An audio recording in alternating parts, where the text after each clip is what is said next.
অব্যক্ত অনুরক্তি। পর্ব 2। লেখায় নামিরা নূর নিদ্রা। এলোমেলো পায় বাড়ির সদর দরজা পেরিয়ে ভেতরে প্রবেশ করে কিঞ্জা। শ্যামবর্ণের চেহারাটা হঠাৎই কেমন যেন লালচে বর্ণ ধারণ করেছে। ডাগর ডাগর আখি জোড়া দেখে স্পষ্ট আন্দাজ করা যায় মেয়েটা কেঁদেছে ভীষণ। সরু নাকের ডগাও কিঞ্চিত লাল হয়ে আছে। গোলাপ বর্ণের ঠোঁট জোড়া কাঁপছে অনবরত। বোধ হয় সে কান্না আটকানোর চেষ্টা করছে।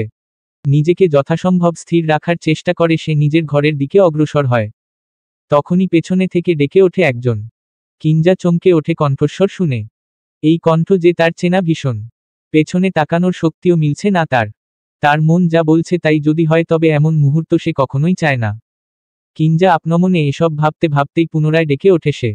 মনের মাঝে সাহস জুগিয়ে পেছনে ফিরে তাকায় কিঞ্জা। অমনি তার মুখ থেকে বেরিয়ে আসে একটিমাত্র শব্দ, মা। ঠিক কত বছর পর নিজের মাকে সামনে থেকে দেখছে কিঞ্জা সেটা তার মনে নেই। ভদ্র মহিলার নাম রিমা হাওলাদার। রুবি হাওলাদারের একমাত্র ছোট বোন। বয়সের তুলনায় এখনও যথেষ্ট সুন্দরী সে। তবে তার এই সৌন্দর্য ফিকে মনে হয় কিঞ্জার কাছে। তার মনে হয় যার মন সুন্দর না সে বাহ্যিকভাবে যতই সুন্দরী হোক না কেন দিন শেষে তা মলিন। মেয়েকে এত বছর পর কাছ থেকে দেখে মেয়ের কাছে এগিয়ে আসেন রিমা হাওলাদার। হাত বাড়িয়ে মেয়েকে ছুতে গেলে সে দূরে সরে যায়। তখনই সেখানে উপস্থিত হন রুবি হাওলাদার। কিঞ্জার কাছে এসে তিনি বলেন, আমাদের ঘরে আয় তাড়াতাড়ি। কথাটা বলে কিঞ্জার হাত ধরে তাকে নিজের ঘরের দিকে টেনে নিয়ে যান তিনি। ঘরে গিয়ে কিঞ্জা আরেক দফা চমকে যায়। আজ যেন তার চমকানোরই দিন। সোফায় তার বাবা নামক মানুষটা বসে আছে হাসি মুখে। মেয়েকে দেখে সেই হাসির রেখা আরো খানিকটা বিস্তৃত হলো। কিঞ্জা অবাক চাহনি নিয়ে তাকায় রুবি হাওলাদারের দিকে। ধীর কণ্ঠে জিজ্ঞেস করে, এসব কি হচ্ছে এখানে খালামনি? রুবি হাওলাদার হাসি মুখে জবাব দেন, তোর বিয়ের কথা হচ্ছে, তাই তো তোর বাবা মাকে ডেকেছি। আনুষ্ঠানিকভাবে তোর আর মুনতাসিরের বিয়ে হলে তোরা একসাথে থাকতে পারবি। আর একসাথে থাকলে ধীরে ধীরে ঠিকই তোদের মধ্যকার দূরত্ব কমে যাবে। এমনিতেই তোদের দুজনের মধ্যে ঝামেলার শেষ নেই। তাই আমি আর এসব ফেলে রাখতে চাইছি না বাবা। সবাই মিলে আলোচনা করে আগামী মাসের 7 তারিখ তোদের বিয়ের দিন ঠিক করা হয়েছে। কথাটা শুনে কিঞ্জা কি রিয়াকশন দেবে সেটাই বুঝে উঠতে পারে না। ইতোমধ্যেই হন্তদন্ত হয়ে মায়ের ঘরে এসে উপস্থিত হয়েছে মুনতাসির। এসেই সে মায়ের কথাটা শুনে কিঞ্জার দিকে তাকায়। কিঞ্জা মুনতাসিরের দিকে এক পলক তাকিয়ে ঘরের মাঝ বরাবর দাঁড়িয়ে সবার দিকে একবার একবার করে তাকিয়ে দেখে নেয় সবার দৃষ্টি তার দিকে আছে কিনা। হ্যাঁ, সবার দৃষ্টি এখন শুধুই তার দিকে। এটা দেখে সে আচানক শব্দ করে হেসে ওঠে। তার এমন আচরণের কারণ উপস্থিত কেউই বুঝতে পারে না। হাসতে হাসতে কিঞ্জা নিজের মায়ের দিকে তাকিয়ে বলে, হ্যাপি উইমেন্স ডে মা। মেয়ের মুখ থেকে মা ডাক শুনে রিমা হাওলাদার খুশিমনে মেয়ের দিকে এগিয়ে এলে 2 পা পিছিয়ে যায় কিঞ্জা। অতঃপর বলে, একদম আমার কাছে আসবেন না আপনি। কোন অধিকারে আমার কাছে আসবেন আপনি? কে হন আপনি আমার? ও হ্যাঁ, আপনি তো আমার মা। আমার জন্মদাত্রী আপনি। তা জননী আমার, আজ তো আন্তর্জাতিক নারী দিবস। জানেন সেটা? আজ না সবাই নিজেদের মাকে নিয়ে অনেক পোস্ট দিয়েছে, এখনো দিচ্ছে। এক একজনের জীবনে মা মানুষটাই সব। মাই তাদের দুনিয়া বলা যায়। আজ যখন ভার্সিটিতে সবাই মাকে নিয়ে গল্প করছিল আমি তখন চুপচাপ সেই সমস্ত কথা শুনছিলাম। জানেন, তারা না তাদের মায়ের সাথে কাটানো সুন্দর সময়গুলো নিয়ে পোস্ট করছিল। কেউ কেউ তো মায়ের ছবি দিয়ে বলছিল হ্যাপি উইমেন্স ডে মা। আমার জীবনে তুমিই সবচেয়ে সেরা নারী। আমি কিন্তু এসব কিচ্ছু বলতেও পারিনি, করতেও পারিনি, কিভাবে বলবো? আমার তো বলার মতো কোনো সুন্দর স্মৃতিই নেই।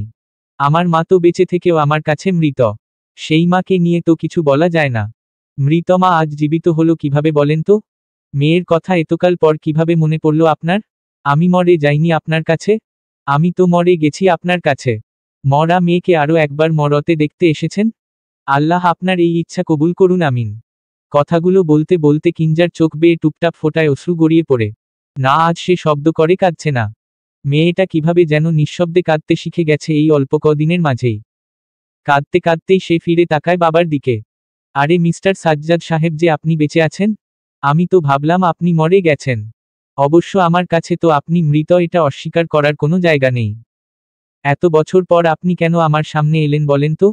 মেয়ের বিয়ে দেখার এত শখ আপনার? কই, এত বছর তো মেয়ের কোনো খোঁজ নেননি। প্রতি বছর 2 ঈদ আর জন্মদিনে কিছু উপহার পাঠিয়েছেন অবশ্য। কিন্তু আমি তো ভেবেছিলাম আপনি মৃত মেয়ের স্মৃতিচারণে জিনিসগুলো পাঠিয়েছেন। তা মৃত মেয়ের বিয়ে কিভাবে দেবেন আপনি? কবর থেকে তুলে এনে? এত কষ্ট করতে হবে না আপনার। আপনার মেয়ে জীবন্ত লাশ হয়ে আপনার সামনেই দাঁড়িয়ে আছে দেখুন। রুবি হাওলাদার কিঞ্জার কাছে এসে ধমকের স্বরে বলেন, এসব কি হচ্ছে কিঞ্জা? কেন বলছিস এসব? বাবা মায়ের সাথে কেউ এভাবে কথা বলে? কিঞ্জা রুবি হাওলাদারের দিকে তাকিয়ে কিঞ্চিত হেসে বলে, পরের মেয়েকে আর কত ধমকাবে খালাম্নি? নিজের ছেলেকে কখনো এভাবে ধমকিয়েছ? না, তা কেন করবে? সে তো তোমার নিজের ছেলে। আর আমি তো সবার জন্যই সস্তা অনেক। তুমি আমাকে ভালোবাসো, এটা আমি কখনোই অস্বীকার করব না। কিন্তু তোমার ভালোবাসা আমার জন্য বিরাট বড় শাস্তি হয়ে দাঁড়িয়েছে খালাম্নি। মানে? কিঞ্জা মুনতাসিরের দিকে তাকিয়ে জিজ্ঞেস করে। মানেটা আমিই বলি কি বলেন? আপনি তো আর বলতে পারবেন না। কারণ আপনার তো সেই ক্ষমতাই নেই। মেরুদণ্ডহীন কাপুরুষ ছেলেদের তো সেই ক্ষমতা থাকে না। মুনতাসির কিছু না বলে চুপচাপ দাঁড়িয়ে থাকে। কিঞ্জা ব্যাগ থেকে একটা কাগজ বের করে সবার সামনে ধরে বলে, মুনতাসির ভাই বলেই সম্বোধন করি এখন। এর কারণটাও বলছি। ঘণ্টাখানেক আগে সে আমার সাথে দেখা করতে আমার ভার্সিটিতে গিয়েছিল। সে কেন আমার সাথে দেখা করেছে তা জানো তোমরা? মুনতাসির ভাই আমার সাথে দেখা করেছে এটা বলার জন্য যে সে আমাকে চায়। না না, এই চাওয়া সেই চাওয়া নয়। সে আমাকে ভালোবেসে নিজের করে চায় না। সে আমাকে চায় তার ভালোবাসাকে নিজের করে পাওয়ার জন্য। মিজানুর রহমান কিঞ্জার দিকে তাকিয়ে প্রশ্ন করেন, যা বলার পরিষ্কার করে বলো কিঞ্জা। তোমার কথা আমরা কেউ বুঝতে পারছি না। নিজের ছেলের মনের কথা বুঝতে যারা ব্যর্থ তারা আমার কথা আর কিভাবে বুঝবে খালুজান? মানে? মাত্র 13 বছর বয়সে আমার বিয়ে দিয়েছিলেন আপনারা আপনাদের ছেলের সাথে। সেই সময় আপনারা না আপনাদের ছেলের কাছ থেকে অনুমতি নিয়েছেন আর না আমার মতামত জানতে চেয়েছেন। বুঝদার হওয়ার আগেই বউ হয়ে গিয়েছিলাম আমি। সেটাও আবার কার বউ? যে ছেলেটা আমাকে একটুও পছন্দ করে না তার বউ। খালাম্নি, তুমি আমাকে নিজের কাছে রাখতে চেয়েছিলে, ভালো কথা। কিন্তু এভাবে কেন? তোমার মনের ইচ্ছা পূরণ করতে গিয়ে আমাদের জীবনটা জটিল হয়ে গেছে। রুবি হাওলাদার বিরক্তিকর চেহারা নিয়ে বলেন। হেয়ালি না করে কি হয়েছে সেটা বল। কিঞ্জা আরও একবার তাকায় মুনতাসিরের দিকে। মুনতাসির এখনও চুপচাপ দাঁড়িয়ে আছে। দীর্ঘ একটা শ্বাস ছেড়ে কিঞ্জা বলে ওঠে, তোমাদের ছেলে অন্য কাউকে ভালোবাসে খালাম্নি। এই কথাটা শোনার জন্য বোধ হয় কেউই প্রস্তুত ছিল না। সবাই নির্বাক হয়ে চেয়ে থাকে মুনতাসিরের দিকে। সকলের দৃষ্টি উপেক্ষা করে মুনতাসির কিঞ্জার দিকে তাকিয়ে থাকে। তা দেখে কিঞ্জা নিজের হাতে থাকা কাগজটার ভাঁজ খুলে সকলের সামনে ধরে বলে, মিস্টার নাহিয়ান, মুনতাসির তার 4 বছরের ভালোবাসাকে স্বীকৃতি দেওয়ার জন্য আমার কাছ থেকে মুক্তি চেয়েছে। তার জন্য আজ সে আমার হাতে ডিভোর্স পেপারও ধরিয়ে দিয়েছে। একদিকে সে আমার কাছে মুক্তি চাইছে আর অন্যদিকে তোমরা আমাকে তার সাথে জুড়ে দিতে চাইছো। আমি তো বাজারের কেনা কোনো পুতুল না যে তোমাদের যার যখন যা মনে চাইবে তখন সেটাই করবে আমার সাথে। আজ কিঞ্জা একাই কথা বলছে। বাকি সবাই নীরব শ্রোতার মতো শুনে যাচ্ছে সব কথা। কিঞ্জা পুনরায় বলে ওঠে, 7 বছরের সংসার জীবন আমার। অথচ আমি 7 মিনিটের জন্যও সংসার করতে পারিনি। যে বয়সে আমার পুতুল খেলার কথা ছিল সেই বয়সে আমি নিজেই পুতুল হয়ে গেছি। এক প্রকার জড়বস্তু যাকে বলে আর কি।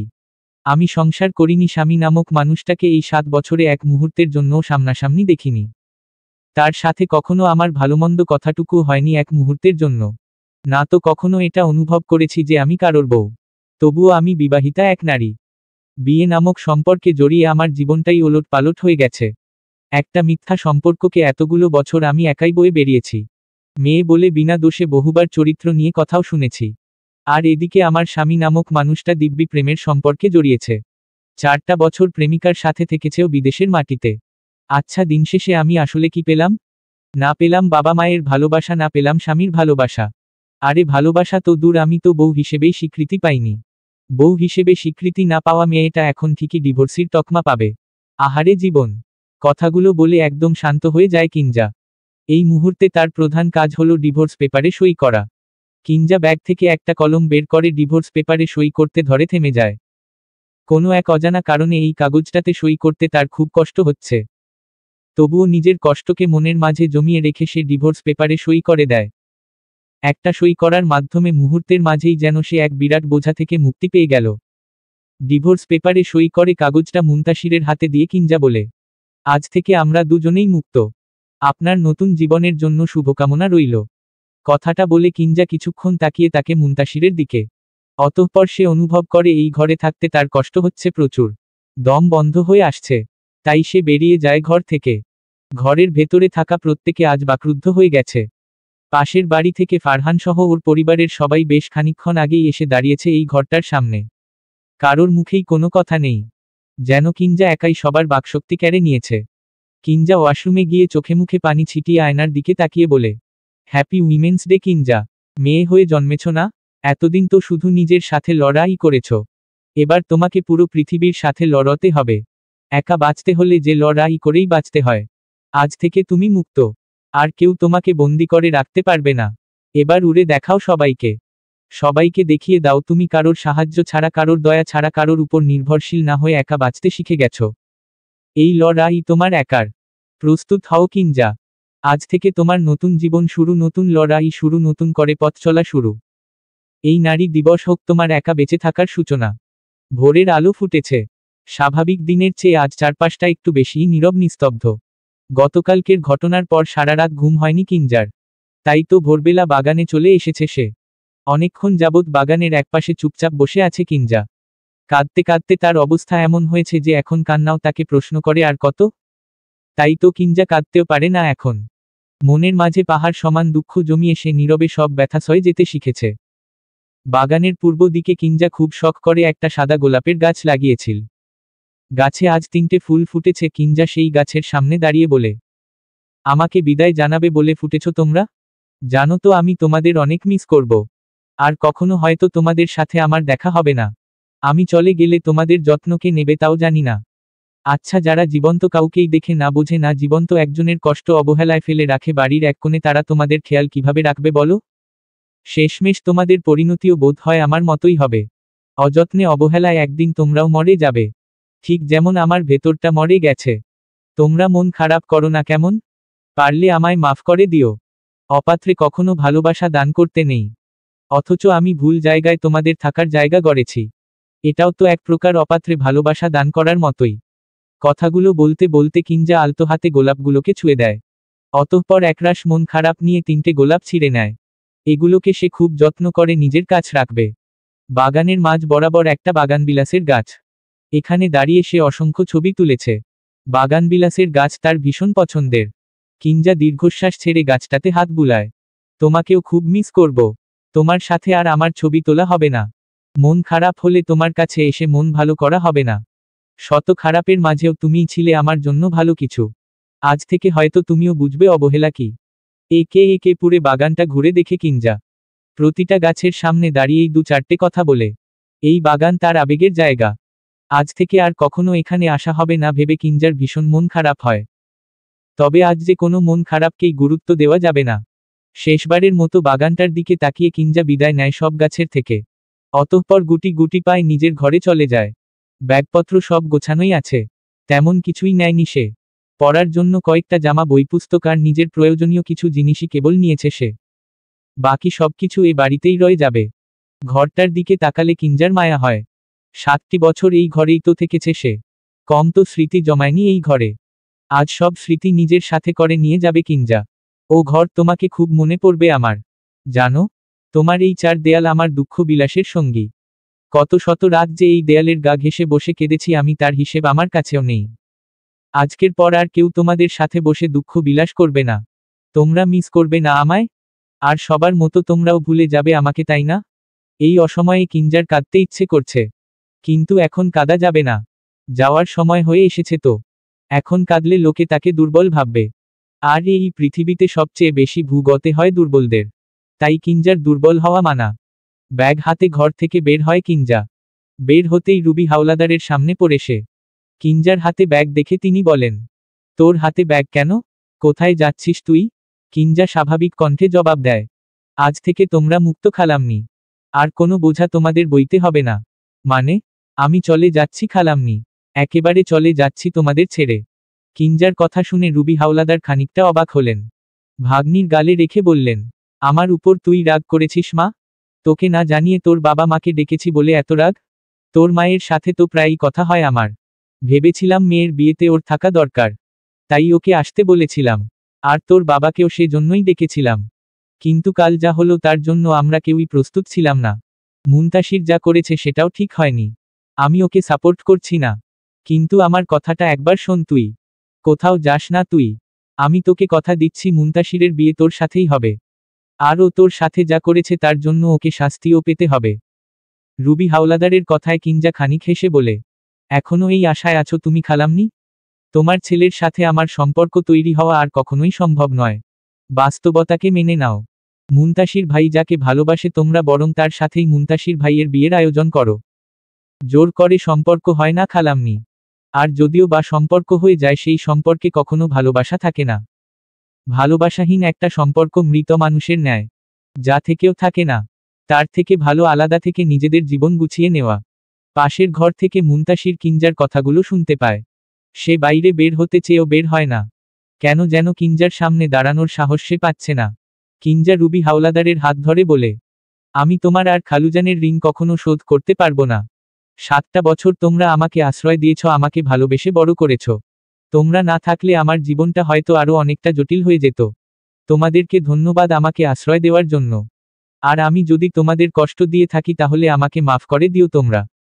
কথাটা বলে কিঞ্জা যেতে ধরলে রুবি হাওলাদার অসহায় কণ্ঠে বলেন, কোথায় যাবি তুই? থেকে যা কিঞ্জা। তোকে ছাড়া বাড়িটা শূন্য শূন্য লাগবে। আমার কথা বিশ্বাস কর, সব ঠিক হয়ে যাবে মা। তুই শুধু একটু সময় দে আমাকে। কিছু জিনিস কখনো ঠিক হয় না, তাই বৃথা চেষ্টা করে লাভ নেই। আমাকে আজ আটকিও না খালাম্মি। এখানে আর কিছুক্ষণ থাকলে আমি দম বন্ধ হয়েই মরে যাব। আমাকে এবার আমার মতো করে বাঁচতে দাও প্লিজ। কোথায় যাচ্ছিস সেটা তো বল। যাচ্ছি কোথাও একটা। তোমার যদি আমাকে মনে পড়ে তাহলে কল দিও। আমি কথা বলবো। এখন আসি। কিঞ্জা যাওয়ার সময় লক্ষ্য করে মুনতাসির নিজের ঘরের দরজার সামনে দাঁড়িয়ে আছে। যাওয়ার পথে তাদের দুজনের চোখাচোখি হয়। আজ আর কেউই চোখ সরিয়ে নেয় না। কিঞ্জা মুনতাসিরের দিকে তাকিয়েই সামনের দিকে অগ্রসর হয়। শেষ বেলায় তাদের মাঝে কোনো কথা হয় না। কিঞ্জা নিজের সমস্ত আবেগ নিয়ে সম্পূর্ণ বাড়িটার দিকে একবার তাকিয়ে সদর দরজা দিয়ে বেরিয়ে যায়। বাড়ি থেকে বেরিয়ে কিঞ্জা রূপন্তীকে কল দেয়। রূপন্তী কল রিসিভ করে বলে, কিরে কই তুই? আমি সেই কখন থেকে তোর জন্য অপেক্ষা করছি। আমি বেরিয়ে এসেছি, কিন্তু তোদের বাড়িতে যেতে আমার অস্বস্তি বোধ হচ্ছে। তোর বাবা মা কি মনে করবে বলতো? তুই ঢং কম করতো।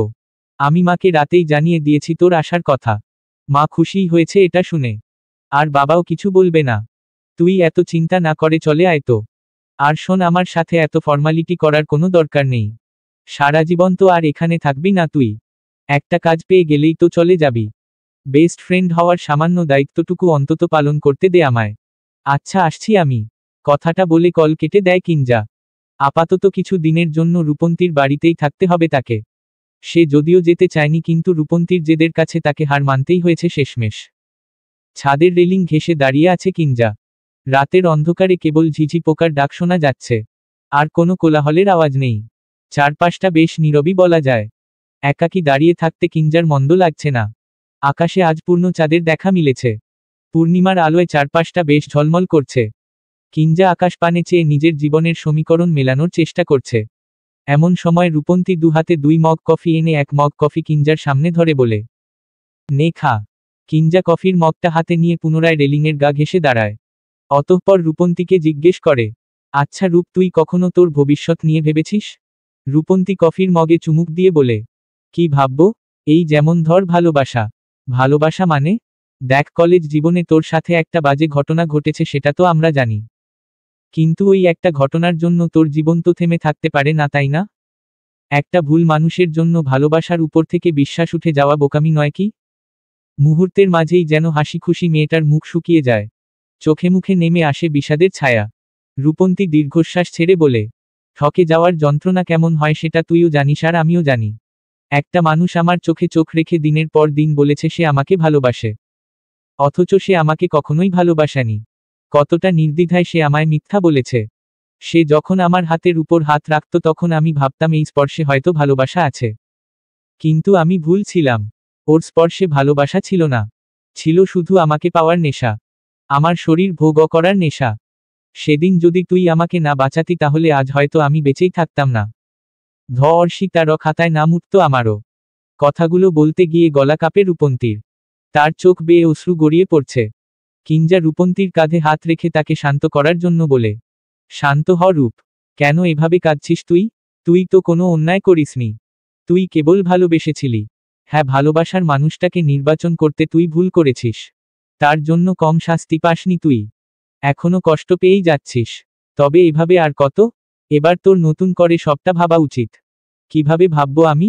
একটা ভুল আমার জীবনটা সম্পূর্ণ এলোমেলো করে দিয়েছে। আবার যদি ভালোবাসতে গিয়ে ভুল করি তাহলে? একবার করলে সেটাকে ভুল বলে, কিন্তু বারবার একই ভুল হলে সেটাকে আর ভুল বলে না। এবারও যদি ভুল মানুষকে নির্বাচন করি তাহলে আমার পক্ষে বেঁচে থাকা সম্ভব হবে না। কিঞ্জা রূপন্তীর চোখের পানি আলতো হাতে মুছে দিয়ে বলে, আমি যদি বলি তোকে সত্যিই কেউ মন থেকে ভালোবাসে তাহলে বিশ্বাস করবি? রূপন্তী অবাক স্বরে জিজ্ঞেস করে, কে সে? সে তোর আশেপাশেই আছে। আমি কি তাকে চিনি? অবশ্যই চিনিস, খুব ভালো করেই চিনিস।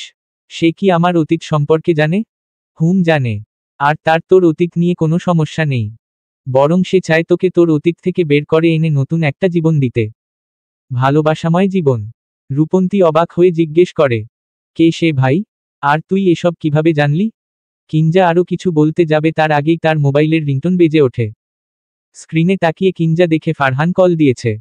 কল রিসিভ করে সালাম দিতেই ওপার থেকে ফারহান বলে ওঠে, তাড়াতাড়ি নিচে নেমে আয়। নিচে নামবো মানে? কোথায় তুই? রূপন্তীদের বাড়ির সামনে দাঁড়িয়ে আছি আমি। রাত বাজে 11টা। এই সময় তুই এখানে কেন?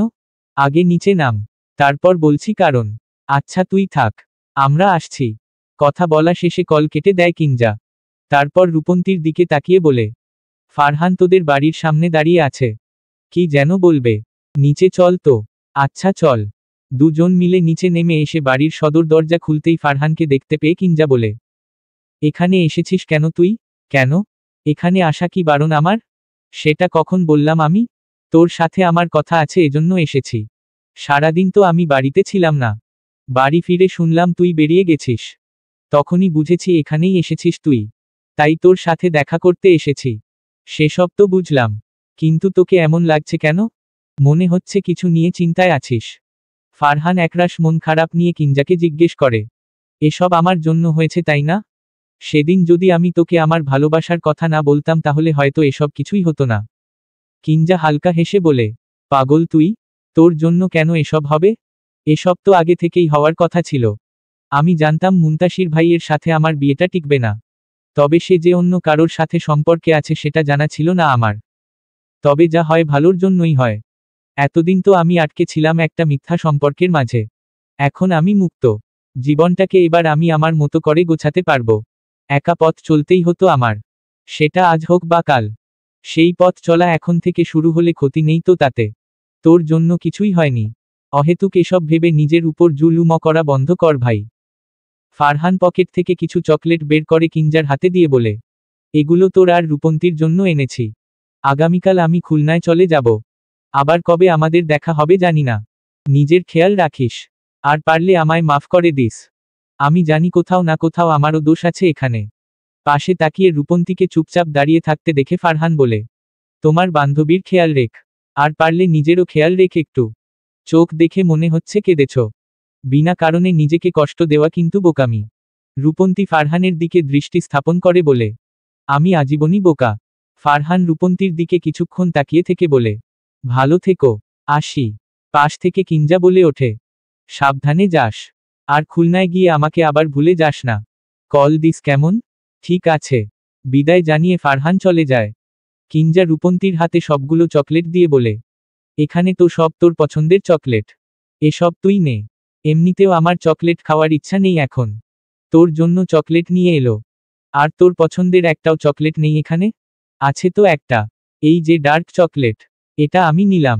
বাকিগুলো তুই রাখো। রূপন্তী মাথা নাড়িয়ে সম্মতি জানিয়ে বাড়ির ভেতরে ঢুকে কিঞ্জাকে বলে, দরজাটা লাগিয়ে দে। কিঞ্জা দরজা লাগিয়ে ঘরের দিকে যেতে যেতে বলে, আশেপাশে একটু তাকা ভাই। কেন? বলা তো জানা আশেপাশেই হয়তো তোর আসল ভালোবাসা ঘুরে বেড়াচ্ছে। কথাটা বলে কিঞ্জা রূপন্তীর ঘরে চলে যায়। রূপন্তীর সাথেই থাকে সে।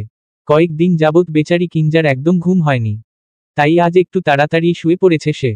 সকালে ঘুম থেকে উঠে কিঞ্জা দেখে রূপন্তী তার আগেই উঠে পড়েছে। কিঞ্জা আড়মোড়া ভেঙে বলে, এত সকালে কিভাবে উঠলি তুই? কি জানি এমনিই ঘুম ভেঙে গেল।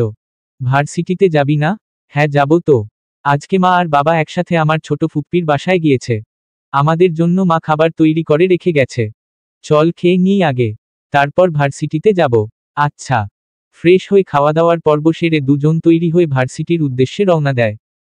ভার্সিটিতে পৌঁছে গেটের সামনে প্রিয়কে দাঁড়িয়ে থাকতে দেখে রূপন্তী বলে, আরে প্রিয় তুমি এখানে দাঁড়িয়ে আছো কেন? ক্লাসে যাবে না? কিঞ্জা আর রূপন্তীকে দেখে প্রিয় হাসি মুখে উত্তর দেয়, তোমাদের জন্যই অপেক্ষা করছিলাম। রূপন্তী হৃদয় কুঁচকে জিজ্ঞেস করে, আমাদের জন্য? কেন? আজকের প্রথম ক্লাস হবে না সেটা একটু আগেই জানালো আমাদের। তাই ভাবলাম আশেপাশে থেকে একটু ঘুরে আসা যাক। একা গেলে ভালো লাগবে না। তাই তোমাদের আসার অপেক্ষা করছিলাম। ওহ আচ্ছা এই ব্যাপার। তো বলো কোথায় যাবে? সামনেই একটা নতুন ক্যাফের উদ্বোধন হয়েছে। শুনলাম ওখানকার মোমো নাকি খুব মজা। চলো আজকে মোমো খেয়ে আসি আমরা। ভালো আইডিয়া। এমনিতেও মোমো কিঞ্জার খুবই পছন্দ। একসাথে খাওয়া দাওয়াও হবে আবার আড্ডাও হবে। চলো চলো। প্রিয় কিঞ্জার দিকে তাকিয়ে জিজ্ঞেস করে। তোমার আপত্তি নেই তো? কিঞ্জা চোখের ইশারায় বোঝায় না। প্রিয় ভেবেছিল কিঞ্জা হয়তো না করে দেবে। তবে তার কাছ থেকে হ্যাঁ বোধক উত্তর পেয়ে প্রিয় বেশ খুশি হয়। ক্যাফের ভেতরে বসে খাবার অর্ডার দিয়ে কিঞ্জাকে অন্যমনস্ক হয়ে বসে থাকতে দেখে প্রিয় জিজ্ঞেস করে, তোমার কি কিছু হয়েছে? কিঞ্জা তৎক্ষণাৎ মাথা নাড়িয়ে উত্তর দেয়, উহু কিছু হয়নি। তোমার চোখমুখ দেখে মনে হচ্ছে তুমি কিছু নিয়ে ভীষণ চিন্তিত। সমস্যা না থাকলে আমাকে বলতে পারো। কিঞ্জা কিছু একটা ভেবে বলে, আমি খালাম্নির বাড়ি থেকে একেবারে বেরিয়ে এসেছি। আপাতত রূপন্তীদের বাড়িতে থাকছি। কিন্তু আমার কিছু একটা করা দরকার। এভাবে তো সারা জীবন ওদের বাড়িতে আমি থাকতে পারবো না। এদিকে কোথা থেকে শুরু করব কি করব কিছুই বুঝতে পারছি না আমি। হঠাৎ বেরিয়ে এলে কেন? যে সম্পর্কের জন্য থাকতাম সেই সম্পর্কটা ভেঙে গিয়েছে। তাই সেখানে থাকা আমার পক্ষে আর সম্ভব ছিল না। প্রিয় কিছু বুঝতে না পেরে জিজ্ঞেস করে, মানে? রূপন্তী কিঞ্জার হয়ে উত্তরে বলে, আসলে ওর খালাতো ভাইয়ের সাথে ওর বিয়ে হয়েছিল ছোটবেলায়। এত বছর সেই ছেলে দেশের বাইরে ছিল। এখন দেশে এসে বলছে সে অন্য কাউকে ভালোবাসে। তাই কিঞ্জা যেন ওকে ছেড়ে দেয়। এজন্য কিঞ্জা ডিভোর্স পেপারে সই করে একেবারে চলে এসেছে সবকিছু ছেড়ে। রূপন্তীর কথা শুনে প্রিয় কিঞ্জার দিকে তাকিয়ে খেয়াল করে সে স্বাভাবিকভাবেই বসে আছে। প্রিয়কে চুপচাপ বসে থাকতে দেখে কিঞ্জা জিজ্ঞেস করে, এখানে তো শোকসভা চলছে না। তুমি এভাবে চুপচাপ বসে আছো কেন? তোমার একটুও মন খারাপ করছে না? কেন? আমাকে দেখে কি মনে হচ্ছে যে আমার মন খারাপ? তোমার চেহারা দেখে কিছুই অনুমান করতে পারছি না আমি। থাক অনুমান করতে হবে না তোমার। আমি ঠিক আছি। এই সম্পর্ক শেষ হওয়ারই ছিল। আমি আগে থেকেই প্রস্তুত ছিলাম এটার জন্য। যদি তাই হয় তাহলে বিয়েটা করেছিলে কেন? প্রিয়র এমন প্রশ্নে কিঞ্জা খানিকটা হেসে বলে, জীবন নাটকের চেয়েও নাটকীয় প্রিয়। কখনো যদি সম্ভব হয় তাহলে আমার জীবনের গল্পটা বলবো তোমায়। তখন আপনা আপনি এই প্রশ্নের উত্তর পেয়ে যাবে তুমি। সময় ছুটে চলে নিজ গতিতে। সময় কারোর জন্য অপেক্ষা করে না। দেখতে দেখতে একটা মাস কিভাবে যেন চোখের পলকেই কেটে গেল। কিঞ্জা এখনো রূপন্তীদের বাড়িতেই থাকে। আগামী পরশু একটা বাড়িতে উঠবে সে। টানা 1 মাস নিজের জন্য একটা কাজ খুঁজতে খুঁজতে অবশেষে সে একটা কাজ খুঁজে পেয়েই গেল। অবশ্য এই কাজ খুঁজে পেতে তাকে কম কষ্ট করতে হয়নি। তবে নিজের জীবনটা নিজের মতো করে গোছানোর সময় এসেছে ভেবে হাজারো ক্লান্তি ভুলে কিঞ্জা খানিকটা স্বস্তির শ্বাস নেয়। প্রায় রাতেই সে ছাদে এসে দাঁড়িয়ে থাকে। একলা একা আকাশপানে চেয়ে তার দুঃখবিলাস করতে ভালো লাগে। সে দুঃখবিলাসী বলে কথা। এমনই এক রাতে কিঞ্জা ছাদে দাঁড়িয়েছিল। এমন সময় তার ফোনে একটা কল আসে। মোবাইলের স্ক্রিনে যে নামটা ভেসে উঠেছে তা দেখে কিঞ্জা খানিকটা চমকে ওঠে বটে। চকিত নয়নে তাকিয়েই সে কল রিসিভ করে। তখনই ওপার থেকে ভেসে আসে এক পুরুষালী কণ্ঠস্বর। এই কণ্ঠটা কিঞ্জার চেনা চিরচেনা বলা যায়। কিঞ্জা সালাম দিয়ে জিজ্ঞেস করে, হঠাৎ কি মনে করে? মুনতাসির শীতল কণ্ঠে জবাব দেয়, মনে করা বারণ? মনে করবেনই বা কেন? আমি তো আপনার কেউ হই না। বউ না হও বোন তো হও। একটা না একটা সম্পর্ক আমাদের মাঝে আজীবন থেকেই যাবে। এসব ছাড়ুন। কেন কল দিয়েছেন আমাকে? এতদিন পর অপমান করার ইচ্ছা জেগেছে নাকি মনে? মুনতাসির খানিকক্ষণ থেমে উত্তর দেয়, আগামী সপ্তাহে আমার বিয়ে। কথাটা শুনে কিঞ্জা আর কিছু বলতে পারে না। আসলে এই মুহূর্তে তার কিচ্ছু বলতে ইচ্ছা করছে না। তাকে এমন নীরব থাকতে দেখে মুনতাসির জিজ্ঞেস করে, চুপ করে আছো যে? কিছু বলবে না?